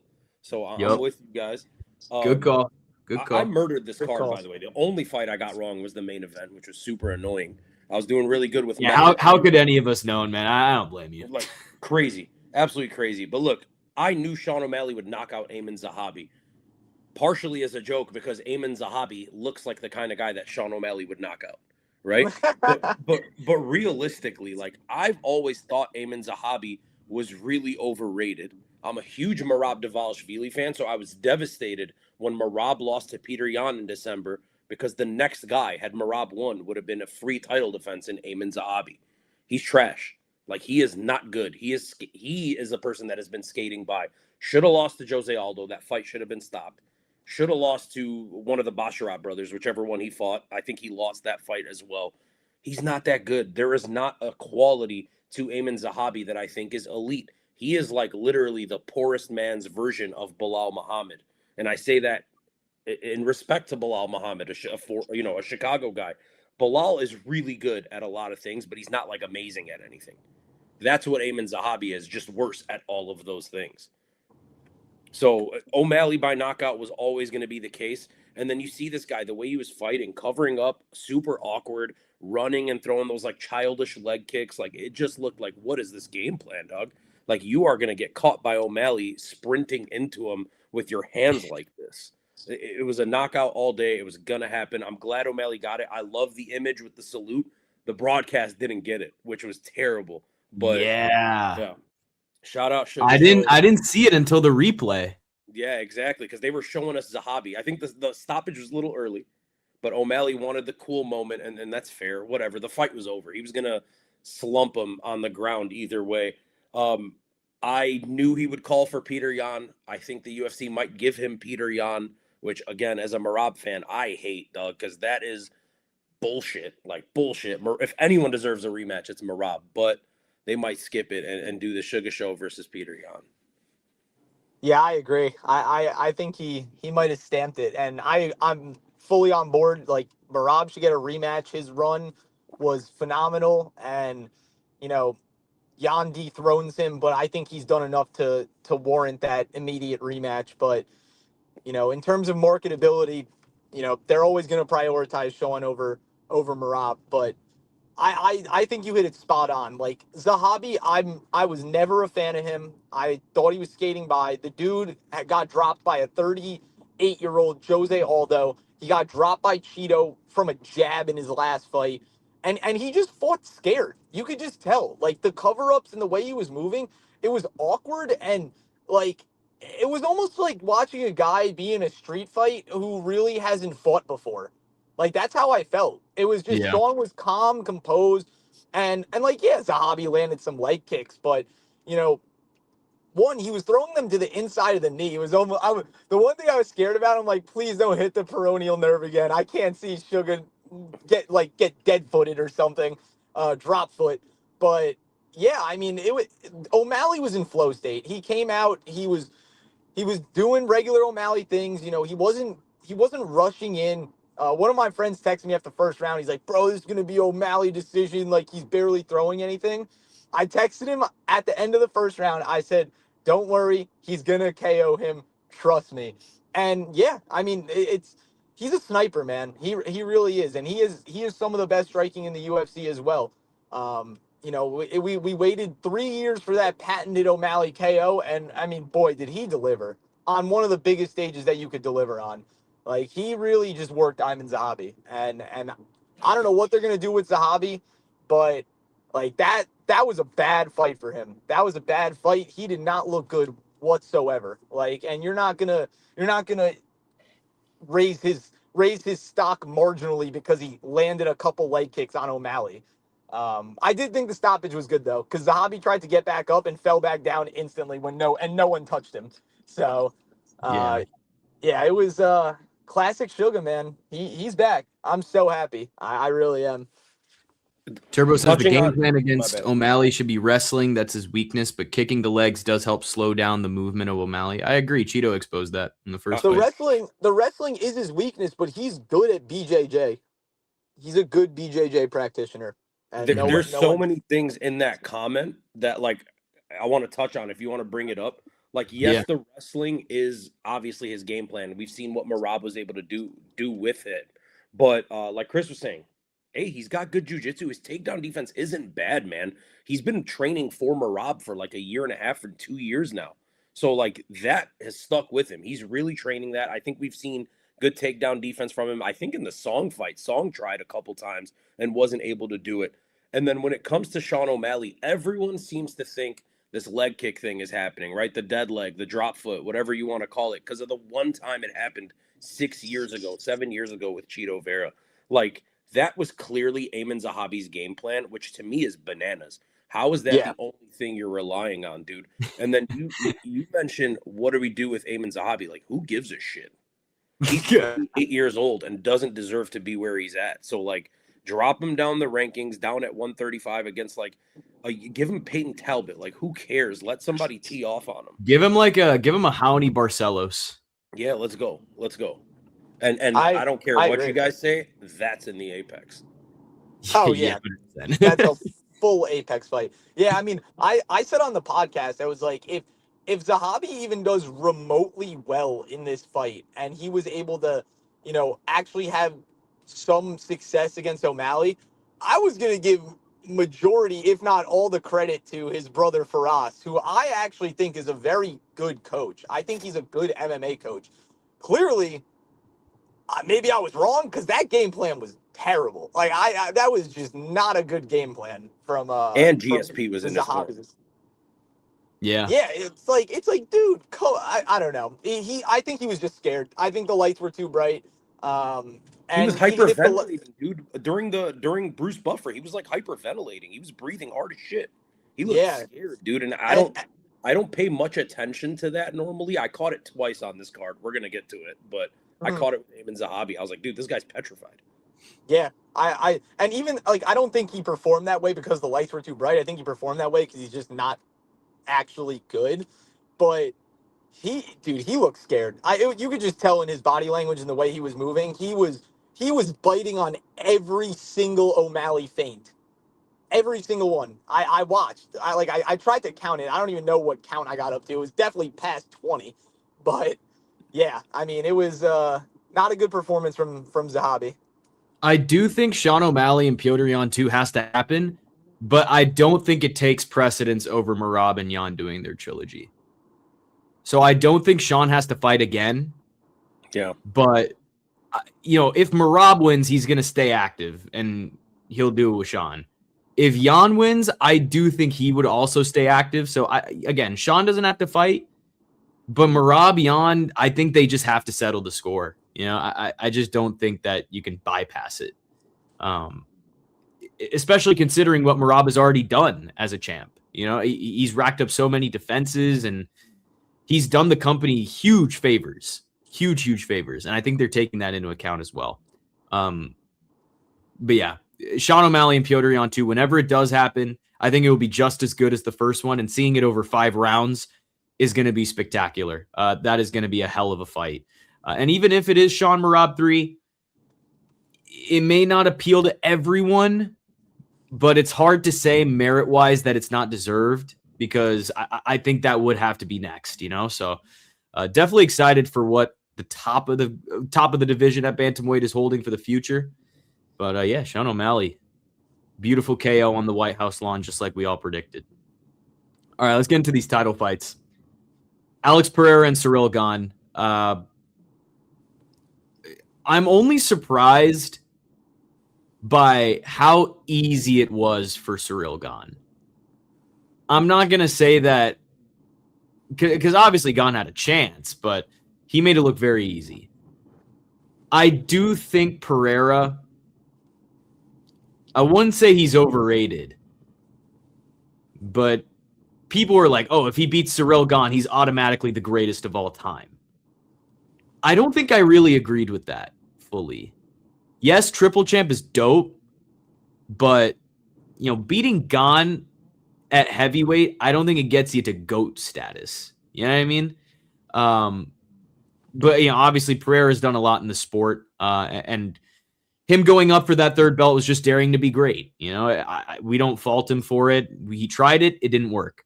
Izzy tried to go up to light heavyweight. It didn't work. Volk tried to go up to lightweight, get the belt.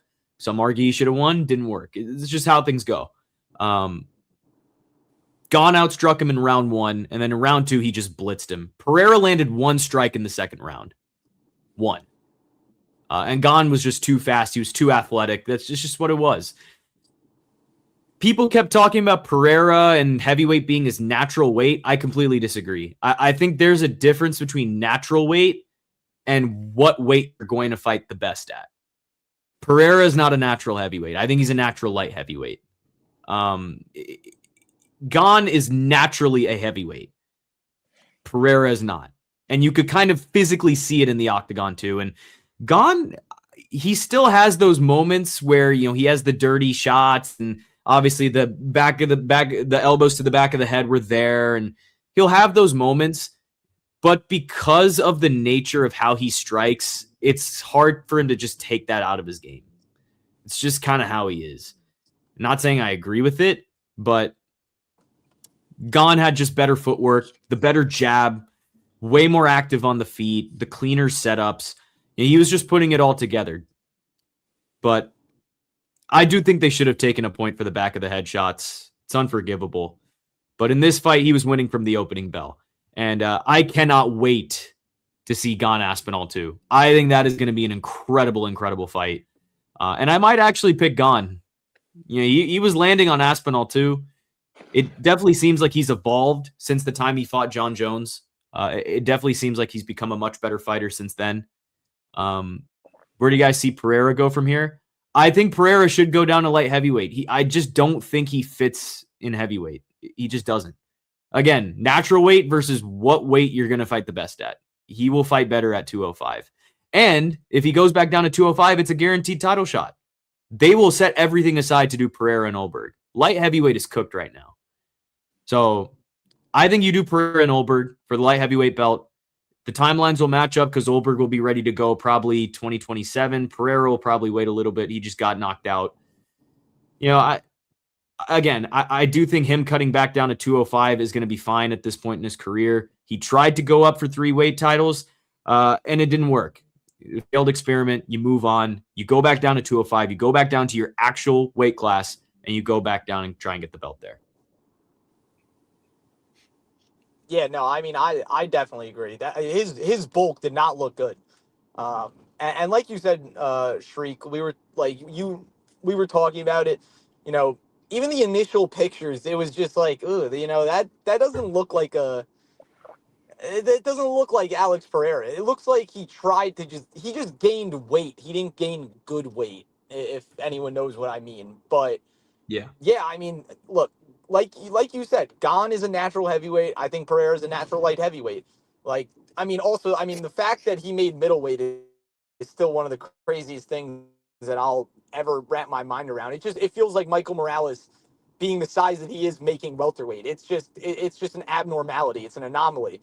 But yeah, I mean, Gane moves so fast, man. He moves like he's a welterweight, but he's 265 pounds. Like he has the striking capacity to hang with anyone and absolutely run circles around people on the feet.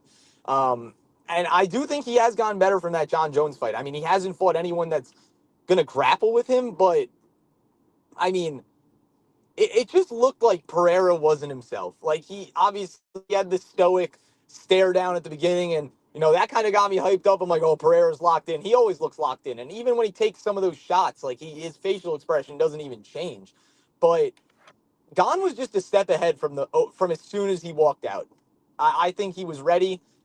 He's a clinical striker, and it was more of just Pereira just not being a heavyweight. It would have been awesome if he won, but I'm like sitting here and we all picked him on the podcast, and Bam Bam, I think you said you picked Gane. Yeah. But for like us on the War Room, I mean, even though we got the pick wrong, like I'm not racking my brain trying to figure out what happened like Ilya versus Gaethje. Like I fully saw that Gane could have won that fight and he won pretty handily. But I think it was just, I mean, I think Pereira would have done a lot better if he actually had a real, like, healthy bulk. And I hate to bring up John Jones and whatever, all the antics, and he took so much time off, whatever. But when he bulked up to heavyweight, he did it the right way. He took time off to lift weights, gain muscle. Like, he had a good bulk to heavyweight. Pereira's bulk to heavyweight was just gaining weight, not good weight. That's kind of what I took away from it. I don't know if you agree with me, disagree with me, Bam Bam, but that's just kind of how I see it. 1,000,000,000%. That was like the one thing I was really harping on. So on Saturdays, normally on Saturdays, I guess this week it was Sunday, but we do a pre-show on our channel. So like 2 hours before the fights start, we go live, and it's open to any content creators in the MMA space. So I would love to have you guys on if you're ever interested. Let me know. Oh yeah, we'll run that. Hell yeah. So anyways, we get people on, we talk about the fights, we get people hyped up. This last week was like our most successful one, so that was awesome. But the one thing I was harping on the entire time, and really this entire week, was the size difference. And people were like, you're out of your mind. Alex Pereira is bigger than Ciryl Gane. I've never seen Ciryl Gane in person. I have seen Alex Pereira. He's a big ass guy. He is a big dude. But ever since we started seeing the pictures and the videos of him moving up to heavyweight, and the jokes started coming out, right? BBL Pereira and all that kind of stuff, I started getting worried, man. He looked sloppy in those videos. He looked sloppy in hitting bags and hitting pads and shit like that. And then when I really started to pay attention this last week or two, I started noticing something really weird with Alex Pereira. He seemed to be like breathing heavy. Like it seemed like the weight was having more of an effect on him than you would think it would. And then that's where my mind started kind of going to, well, Ciryl Gane is the natural heavyweight. Alex Pereira doesn't really belong here. Even though he is big, he's big as hell. This is weight that he hasn't had on his body for years now. He used to make middleweight. Maybe if he hadn't had to make middleweight for all those years, he would have been this size and naturally this size and been amazing. But we've seen him looking like a skeleton on the scales at 185, right? Look back to the Sean Strickland weigh-ins. He's unrecognizable to the guy we know now. So I saw him breathing heavy, and I was like, man, his cardio's not going to hold.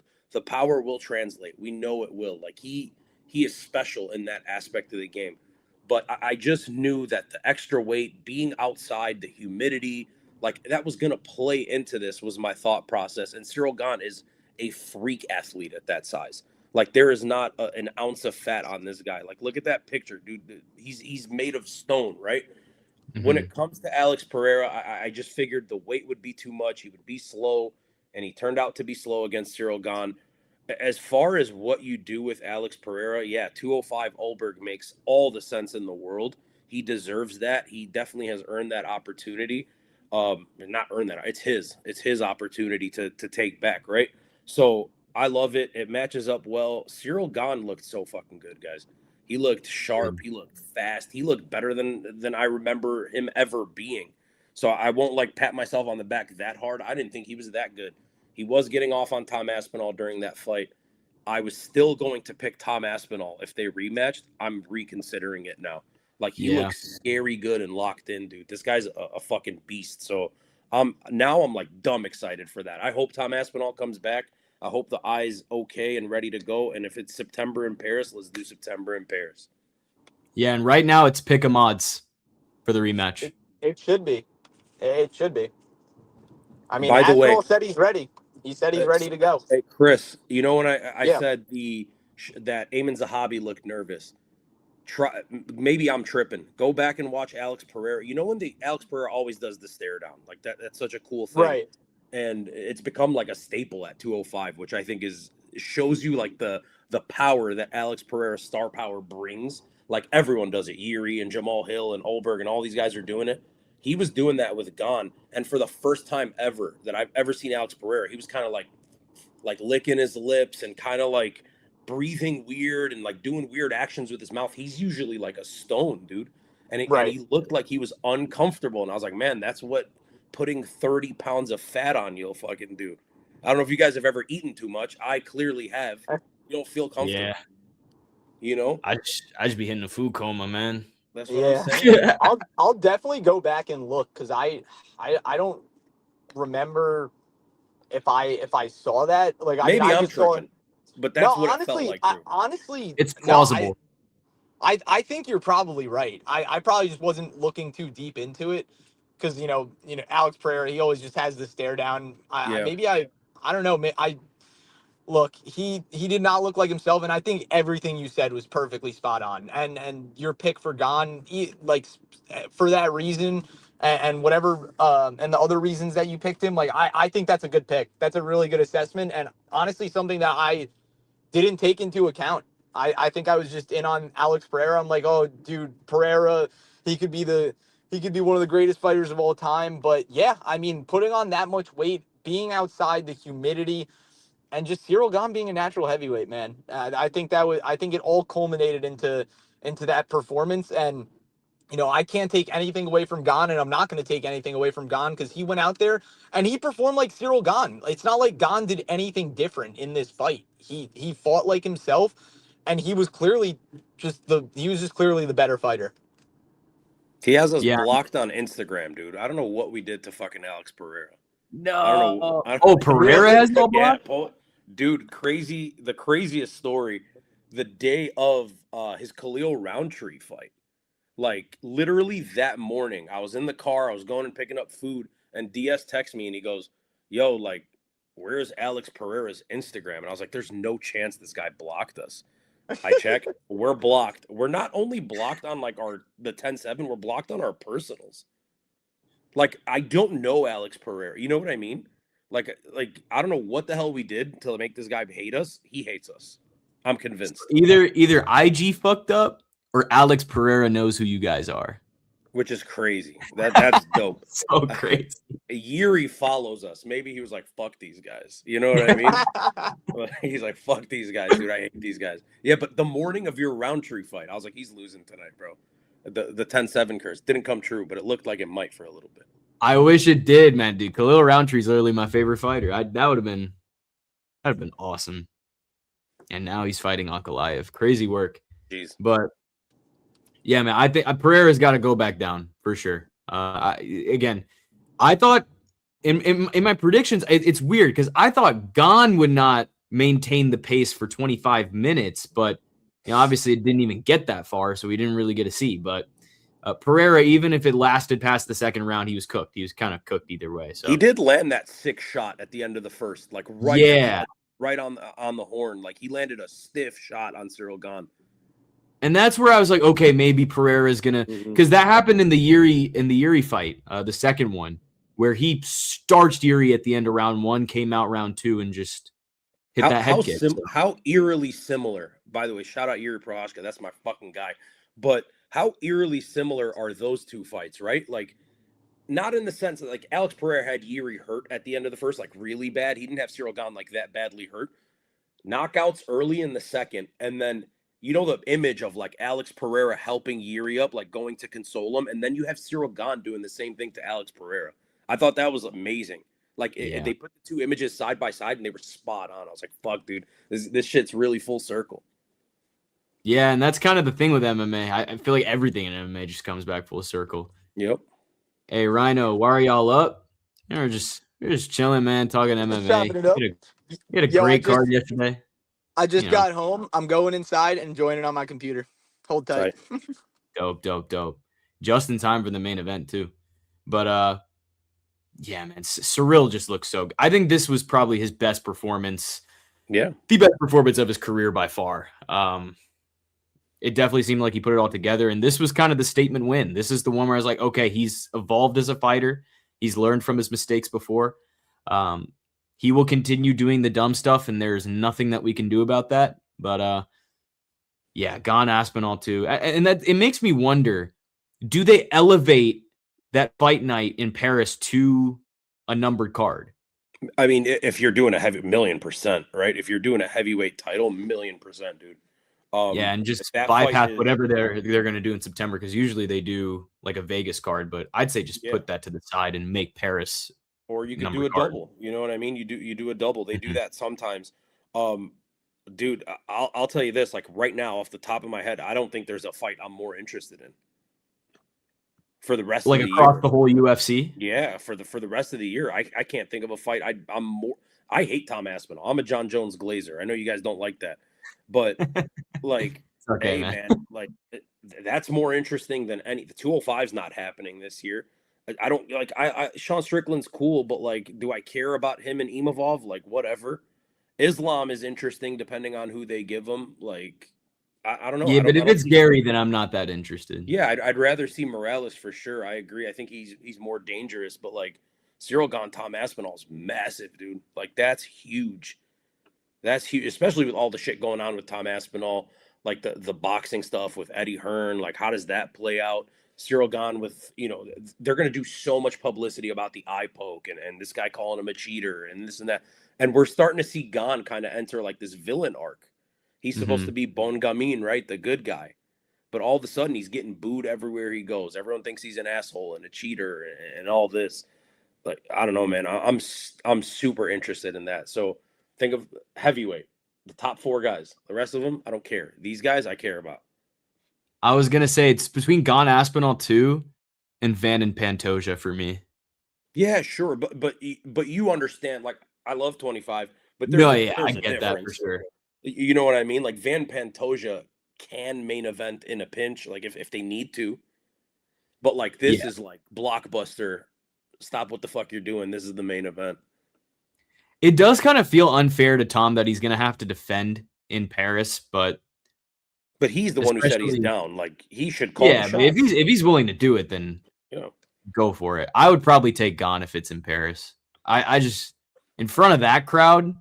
Yeah, I don't know if he's losing. He looks good, man. He looks scary. I think it's like we've seen the evolved version of Ciryl Gane, like what we all thought we saw at some point, and maybe like we got away from for a little bit. I think we're starting to see what Ciryl Gane really is. What time is it for y'all? It's 2:45 here, and I got work at 7. Hey, man, you make the call. You want to go to sleep or you want to stay with us? We got a main event to talk about still. If you wanna still tune in with us, then stick around, man. It's 1:45 here, by the way. Yeah, 1:45 for the good time zone. Yeah. So, just saying. All right, let's get into this main event. Ilia Topuria, Justin Gaethje. Predictions. I went out and said that Gaethje had no outcome to winning this fight. He had no path, and of course, as I've been wrong on main events this year, I don't think I've been more wrong on a main event. Pretty crazy. Justin Gaethje really did it. And the wild thing is, Topuria damn near outstruck him. 97 significant strikes to 91. Yeah. And he got a knockdown in round 2. He had a takedown. He had a few passes. Like on paper, he was doing better, and he still got smoked. Yeah. But Justin, man, 37 years old, and if we remember the context here, before the Paddy Pimblett fight and before the Fiziev fight, even he basically told the UFC, if I can't get a title shot, I'm done. I'm retiring. Yeah. And usually the UFC will hear that and they'll say, okay, we don't care about you. You can go because now you're expendable. We don't need guys like you anymore. But, they didn't do that this time. They gave him Paddy, and that Paddy fight, by the way, was the most watched live event on Paramount Plus. The numbers still haven't come in for the White House. Mm-hmm. So we got to factor that when we think about what tonight or what yesterday's numbers might look like. But this man dared the UFC in a way that a lot of fighters just don't do. He battled the promotion, and it somehow worked. And he came into this fight with the game plan of his life. He had the fake takedown into the uppercut. He's always done that, but it was so sharp. The jab, super sharp. It was always active. His movement was good for the most part. He was definitely eating leg kicks, but it really didn't matter in the end. The collar ties, the weight on him, they were just ready. And I got to give credit to Trevor Whitman as well, because the guy's just such a good coach. And they tore Ilia's face up, man. I think that entire left side of Ilia's face is just done. The right side really just wasn't too pretty either. And it's crazy because when we think about Justin Gaethje and his career, his back has been against the wall at essentially every single step. James Vick went out and called him the Homer Simpson of MMA. So he knocks out James Vick. He one-punch KOs Edson Barboza. He beats Cowboy Cerrone in round 1. He beats Tony Ferguson, and essentially you could argue he ended Tony Ferguson's career. Goes up against Khabib.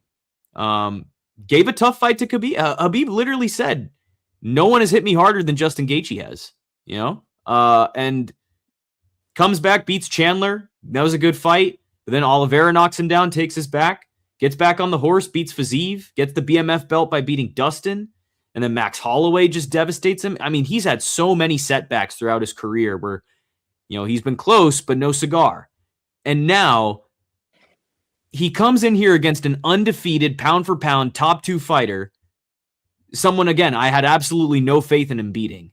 And he wins 3 of the 4 rounds pretty convincingly. I mean, you could argue round 1 to Ilya, but the judges gave it 3 rounds to 1.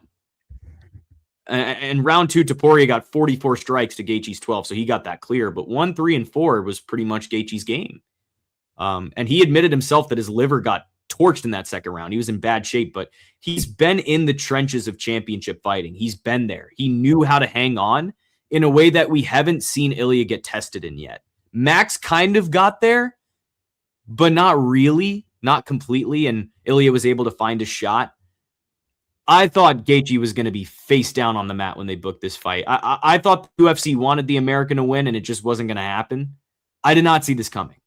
But this is what champions do. It was not supposed to be his moment, and he made it his moment anyway. It was just a grown-ass man performance. I'll talk about Ilya in a bit. I want to get your guys' perspective on the fight.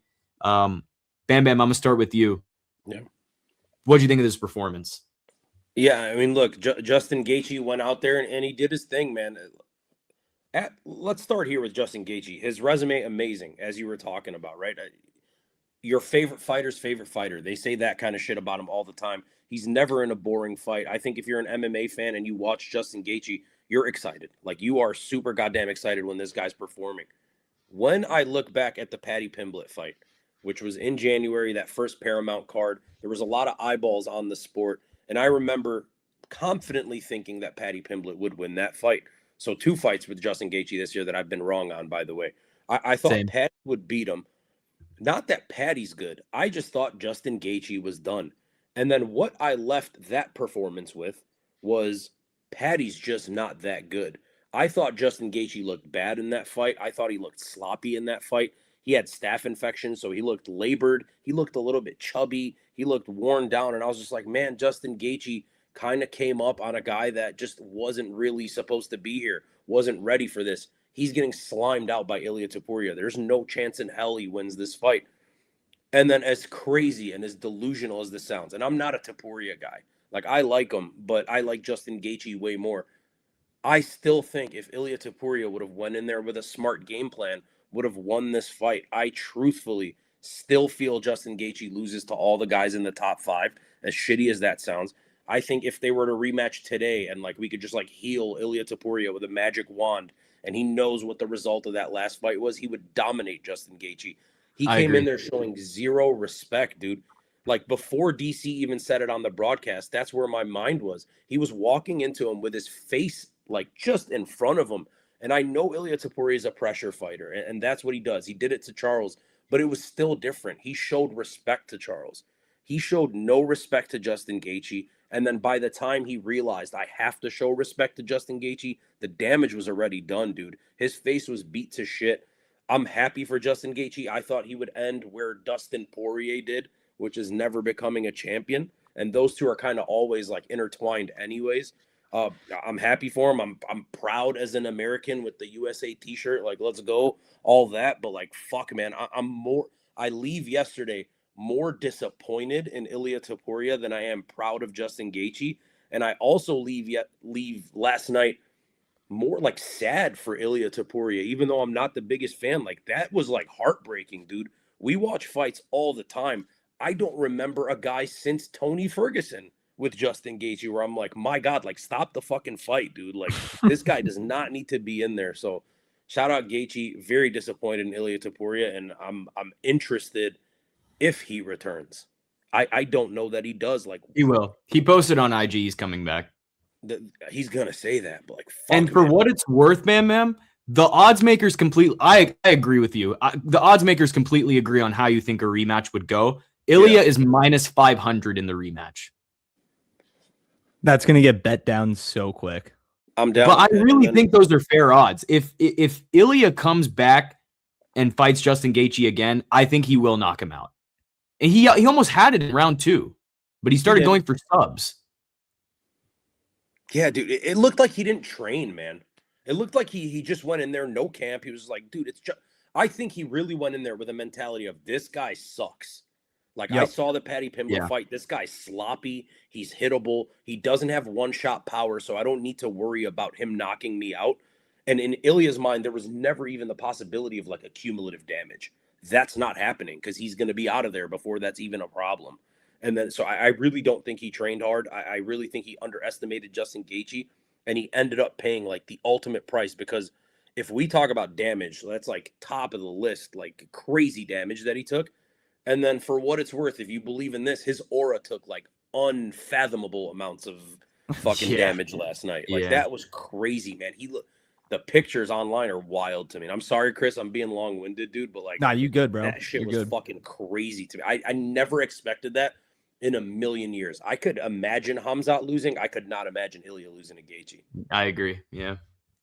Yeah, I mean, well, first, nice to see you guys face to face. I'm glad I got home and on my computer for this.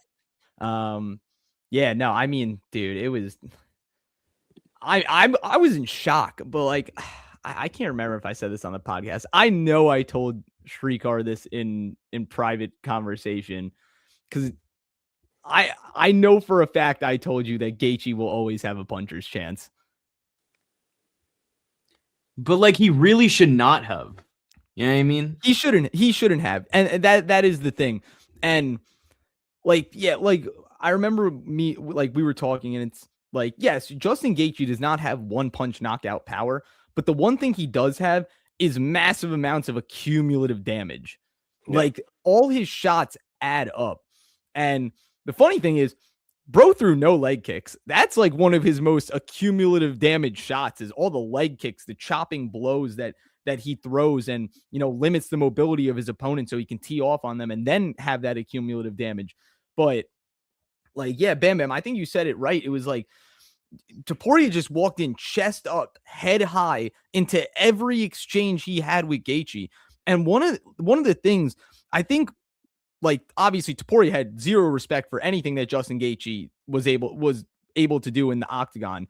But, you know, watching all those press conferences and the interviews, and like I saw like the Pat McAfee interview, you know, like, even though Gaethje might have not got under Topuria's skin visibly in terms of like visibly having him rattled in these interviews, I think he pissed off Topuria enough to just walk in and be mad. Like, not an ego fight type of thing, but just like, I want to kill you, and I don't care if I'm going to get hit, because I'm just going to walk through it and try and kill you. If that makes sense. Like, there was no, like, he had no defensive game plan. Like, he was just so defensively porous that it was like, it had to have been all the things that Gaethje has said that just, like, the irrational decisions that Topuria was making to just try and kill this dude.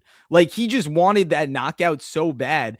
And the damage added up so much that by the time he realized it, and like you said, gave him respect, like, dude, it was way too late. It was way too late. It's like watching a fighter, you know, like, it's like, I'll reference the JDM Bilal fight. It's like Bilal not wrestling until he realized it was way too late to wrestle. It's like shooting a takedown in round 3 when you should have been shooting in round 1. It's like, oh crap, you know, I should have been doing this way long before I did it. You know, Ilia, I mean, yeah, in the second round, it could have been done. I mean, those body shots were thunderous and, you know, perfectly executed. And obviously, like, Ilia offensively didn't have a bad performance. It was just the defensive performance from Ilia that really was the focal point.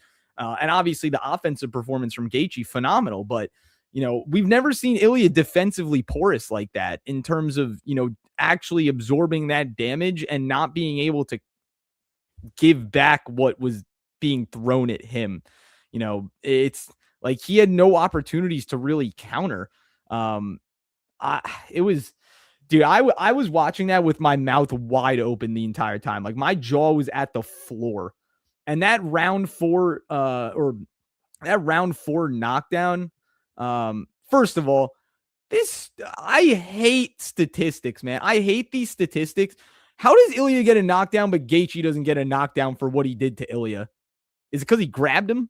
Yeah. And he didn't actually hit the floor? I don't know. Mm-hmm. I always have a problem with that. But I think they considered it a failed takedown. Yeah. I guess. I don't know. But dude, because he didn't knock him down instantly. Okay. All right. I'll give him that. But like when you see the clips from the ringside videographer and you hear that punch that was sound, the moment his orbital shattered. Natural sound. Oh my God, that was crazy. I was like, it like hurts to hear. It's like that Cheeto. It's like that Sean O'Malley knee on Cheeto, where it's just like, oh my God, you just cringe because something broke. Something is absolutely messed up in his face. But yeah, Gaethje, man, it's like phenomenal performance. And, I agree with you, Bam Bam, that like I'm more disappointed in Ilya's performance than I am proud of Justin Gaethje. But, I don't think anyone can take this away from Justin Gaethje. He has now exited the conversation of best fighters to never win a championship. I think that spot is solely held by Dustin Poirier now. But yeah, they were tied neck. They were always tied at the hip because of that. And now Justin Gaethje finally gets over the hump, and he does it in the best way possible against the best opponent that you could possibly beat at this moment in time. Yeah, I want to say this really quickly. Oh, sorry. Go ahead. Yeah, all I want to say is like you alluded to it at the beginning of the episode, and you said basically all the conversations being about Ilia Topuria right now, right? Like nobody's even talking about Alex Pereira. Nobody's talking about. They're not even talking about Justin Gaethje. The whole conversation is solely on Ilia Topuria. When it happened last month or whatever it was with Khamzat and Strickland, the majority of the conversation was about Sean Strickland, the victor, right? The correct guy that should be getting all the publicity. In this, it was Topuria. So I think that shows you maybe a lot of people are feeling what we're feeling, and it was just like a poorly executed game plan. And a lot of people are talking about the damage that he took. I just don't understand Ilia Topuria's mentality. After a year out of the cage, you can think that this guy's worse than Max. You can think that he's worse than Volk and he's worse than Charles, and you were able to kind of walk through those guys. But, like, he's this punch-drunk kind of dude. So, like, to me, it's miserable. Like, miserable to not have a plan B. That's unprofessional. And it goes to a thing I think about Jiří Procházka as well. When you get to this high of a level, maybe even Justin Gaethje a little bit, but they've got their own thing going on in Colorado. Like, how are you with this small-ass team, dude? You got to go to a big gym, man. You got to be somewhere where they're, like, putting the pressure on you to put the work in, where you feel the younger guys and the people in your division kind of biting at you. Like, they see a guy like, if you have Sean Strickland at Extreme Couture, all these middleweights and light heavyweights that he's sparring with are kind of testing themselves. This is the best guy in the world, right? So I'm going to push myself, and that in turn is going to push you. Nobody's fucking pushing Ilia Topuria. He goes in there, he works out with his coach and his brother, and they do it for an hour a day whenever he has time, when he's not on his jet or running WoW FC and then playing with his son on YouTube. Like, being a UFC champion takes dedication, and I think it takes like an actual team, not just 2 or 3 guys. So I really hope he finds it. I just don't think he will. I think he's too cocky. This is going to be a humbling moment for him. So it's very interesting to see where Ilia Topuria goes after this. I think yesterday was a massive loss in that one aspect for the UFC, because it was great to see Justin Gaethje win it, but this guy was a star that like they desperately needed, and he was 1 or 2 wins away from becoming like a mega star, which Justin Gaethje will never be, man. He would have got mauled by Islam, but imagine if he beat Islam. You know what I mean? Yeah, that's another thing. That super fight is toast now. We lost it. It's over. I have no interest in it. Like, Yeah. we know Islam beats the shit out of him now, right? That's how you feel, at least. Like there was people, I always thought at 55 it's an interesting fight. At 70 it's terrible for Ilya. Yeah. Mhm. Yeah. Now I'm just like, dude, I don't care what weight it takes place at. Like Islam's gonna beat the dog shit out of you. So like massive aura loss, and I don't like to use the word aura, but like just stock super goddamn down. Like his stock went way more down than Justin Gaethje's went up. So the UFC did 100%. a great event, but like they lost star power yesterday, man. Lost Poatan and Ilya Topuria on the same fucking night. Treacherous. I do tend to think that Ilya is fine in the sense that I think this is a great buy low opportunity for anyone out there who's interested. Because again, if he does come back and it's a rematch, I'm picking Ilya all day. Like again, one of the biggest things that I noticed in this fight, and I don't know if y'all caught it too, or I might just be tripping. He did not faint at all. Nope. He At walked all. straight in.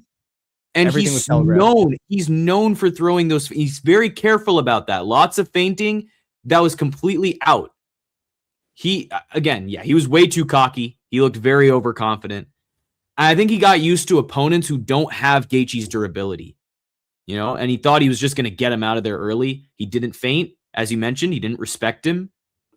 Gaethje made him pay, and yes, Ilya's face is messed up. I don't know if surgery is going to be involved. So it could be months before he can even spar. We'll see. So even if he's physically fine eventually, and that is a question, the timeline alone might mean they just kind of pass him by. And if they do, I think you give Arman his title shot. I think you do Gaethje and Arman. He's waited so long for this. You could make the case that Oliveira deserves the title shot, but I just don't see him leapfrogging Arman at this point in time. Arman does do it to himself. He kind of throws away his opportunities by just being stupid. But I don't know. It's hard to really make a case. But yeah, that was the worst. Kills Gaethje. Yeah, I think Arman will beat Gaethje. Him. I think Charles could beat Gaethje again. Like, it was. This was such a Max, Arman. They're all beating Gaethje in my opinion. I think if Gaethje doesn't retire, he's losing his next fight. Like, I really hate to say it was a fluke win because I truly do believe this was a great game plan from Gaethje, and he executed it perfectly. But yeah, if they rematched it again, I think Ilya starches him. And I think he would do it in the first. I would literally make the exact same bets I made this time. I had Ilya KO round 1 or Ilya to win in rounds 1 or 2, something like that. Yeah. I would make that same bet again. Chris, you look concerned. I'm trying to think. It's like, dude, I don't think that Arman beats Gaethje. I don't. Arman does it.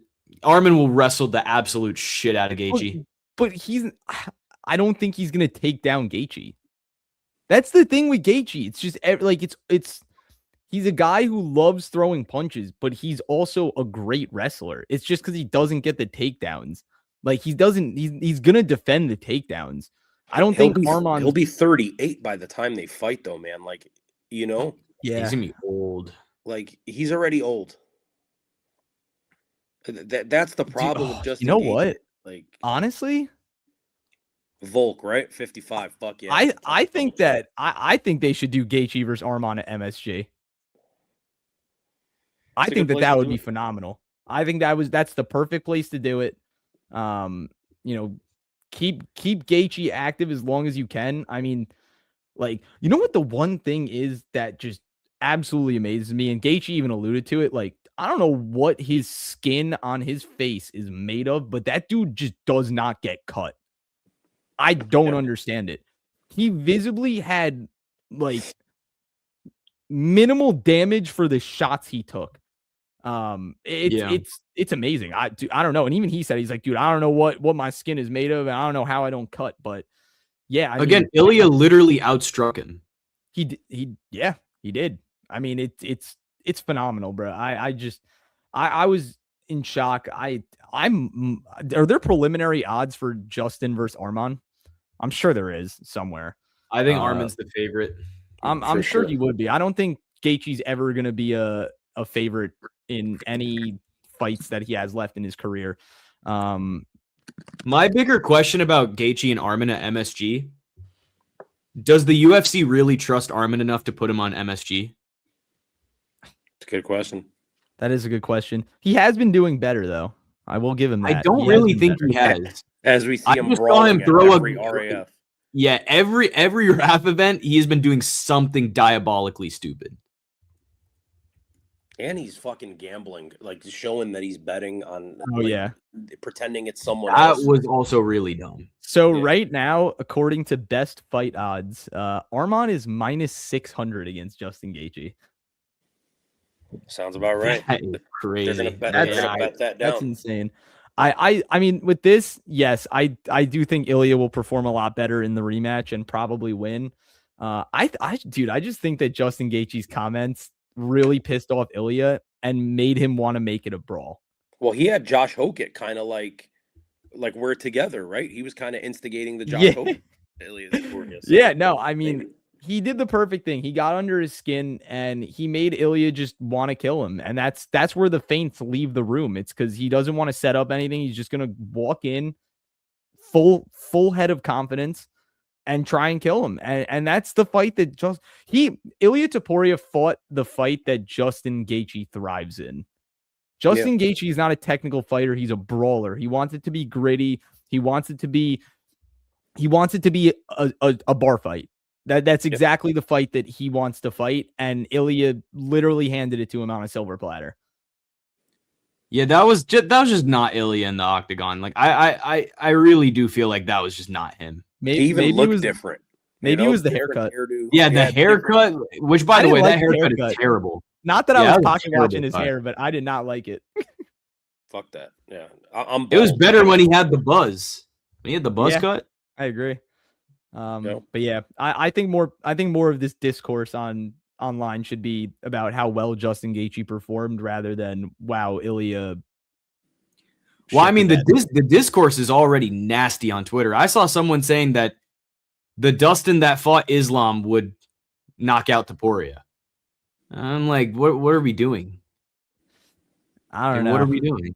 Yeah, I think a lot of it's gonna have recency bias. It's But crazy. No. Recency bias, I think, is the worst thing about the MMA fan base as a whole. Oh, 100%. They will cling on to anything at like 2 seconds after it happens. Mhm. It's crazy. Was It's a- Ilya it's Topuria like a ever terrible- good? Yeah, like what the fuck are we talking about? Yo, Shrikar, should that be our next video? Was Ilya Topuria ever Yeah, really? that's that how you good? get Yeah, and I know we got the rage bait titles and whatnot, but like, Nah, but you the know. the Bilal Muhammad video holds so much weight. He was not really that good. yeah, But that I- you know how I that don't is. think we're lying You about attack a certain fan base in this space, they're gonna come at you like everyone's got their diehards. I'll say this: I'm gonna get out of here, but before I sign off, I'm gonna let you guys know the MMA online space is like, and I'm sure you guys deal with it, is fucking miserable. It's yeah. so MMA toxic. I think the MMA community is like an amazing community, from the fighters to the coaches to like the actual fans. I think the online MMA space, miserable, just like scumbags, fucking just loner ass guys that are just sitting behind a keyboard, never have done anything in their lives, like miserable folks. And I will push that until it fixes, and I don't think it'll ever fix. So I'm not going to stop with that shit. But anyways, appreciate y'all. You guys are part of the MMA community. You guys are fucking dope. Thank you for having me you're on. dope, You man. are too, Thank Bam you. Bam. I was bored and Much wanted love, to brother. talk. You guys are welcome, man. Just let me know anytime you guys want to hop on my channel. I'd love to have it. Saturdays, Awesome. I do the pre-show 2 hours before every single card, no matter what the time is. I did the Australia card, did the fucking China card. So 2 hours before every card, it's open to all MMA content creators. And if you guys want to do like some other kind of collab, let us know. I'm sure DS would be down. And yeah, I appreciate y'all for having me on, man. And if anyone's interested, the 10-7 MMA, check us out. Instagram, YouTube, all that. Go check Appreciate them y'all. out. Hey, go follow 10-7, y'all. Hey, we really appreciate it, Bam Bam. You are the man. There we Really go. appreciate having you on. I might take you up on that pre-show. Yeah, I 100%. don't know what dude. this week is, but we'll If I'm get not in touch. working, I'm so down. Yeah, hit me up on Instagram. I'll send you guys the link. We do StreamYard anyway, so same shit. Okay, bet. Yeah, right, my we'll get in boys. touch, brother. Hey, you have a good night, man. Yes, sir. Have a good Peace night, out. Bam Bam. Dope, man. Dope. That's awesome. Always good to have 10-7 on. But y'all, it is 2:15, 3:15 for Chris for those on the worst time zone. But yeah, man, what a card this You was. only an hour behind me. What a card, man. What a card. Again, we'll give it up for the UFC. I was a skeptic at first. I never even thought this card would happen. They managed to pull it off. It almost didn't. Yeah. Could you imagine, bro? Could you imagine? Talk about toxic discourse for MMA. Oh, it would have been grimy. It would have been Twitter would have exploded. Yeah, no, that would have been crazy, y'all. But hey, we want to appreciate y'all for tuning in the stream. We're gonna peace out here. Yeah, man. We'll be back. Manel Kopp, Kyoji Horiguchi. This week, we will have our predictions out for that fight, by the way. We'll get in touch with 10-7. Maybe we hop on their stream. Maybe we give you guys an extra stream if some news drops during the week. If they announce the Oklahoma main event, we will go live. If it is DDP and Usman, we'll go live for y'all. We'll talk about that for a little bit. But this is our longest stream, man, and it's deserved. I think that was the best card that I've ever watched in person. Yeah, man. Chris, any last thoughts before we peace out for tonight? The longest stream and the least amount of fights on a UFC card, hashtag, and then they math. Yeah, only the War Room could do this, bro. Oh, yeah. Nah, phenomenal card. I'm so glad that I was able to hop on and, talk in the car. I hope you guys didn't hear me driving or my blinker or anything. But your sound was good, bro. You're good. All right, cool. Yeah, no, that was awesome. That was fun. I'm glad I got on at the end. But yeah, UFC White House delivered through and through. Phenomenal fights. Everything ended in a knockout. I literally do not think it gets better than that. Yeah, incredible card, incredible moment, and one of the biggest events in combat sports history. We were glad to be a part of it. Thank you guys for tuning in the stream. If you're somehow here at the end, make sure you smash that like button, subscribe if you're new, turn those post notifications so you're always alert when we go live or when we drop a video. Help us out in any way you can. We really appreciate it, y'all. But we will be back. Manel Kopp and Kyoji Horiguchi predictions coming very, very, very, very, very soon, as in a few days soon. Actually, I lied. No promises, but it'll come very soon. Soon. But yeah, we'll catch y'all later. Love y'all. Peace.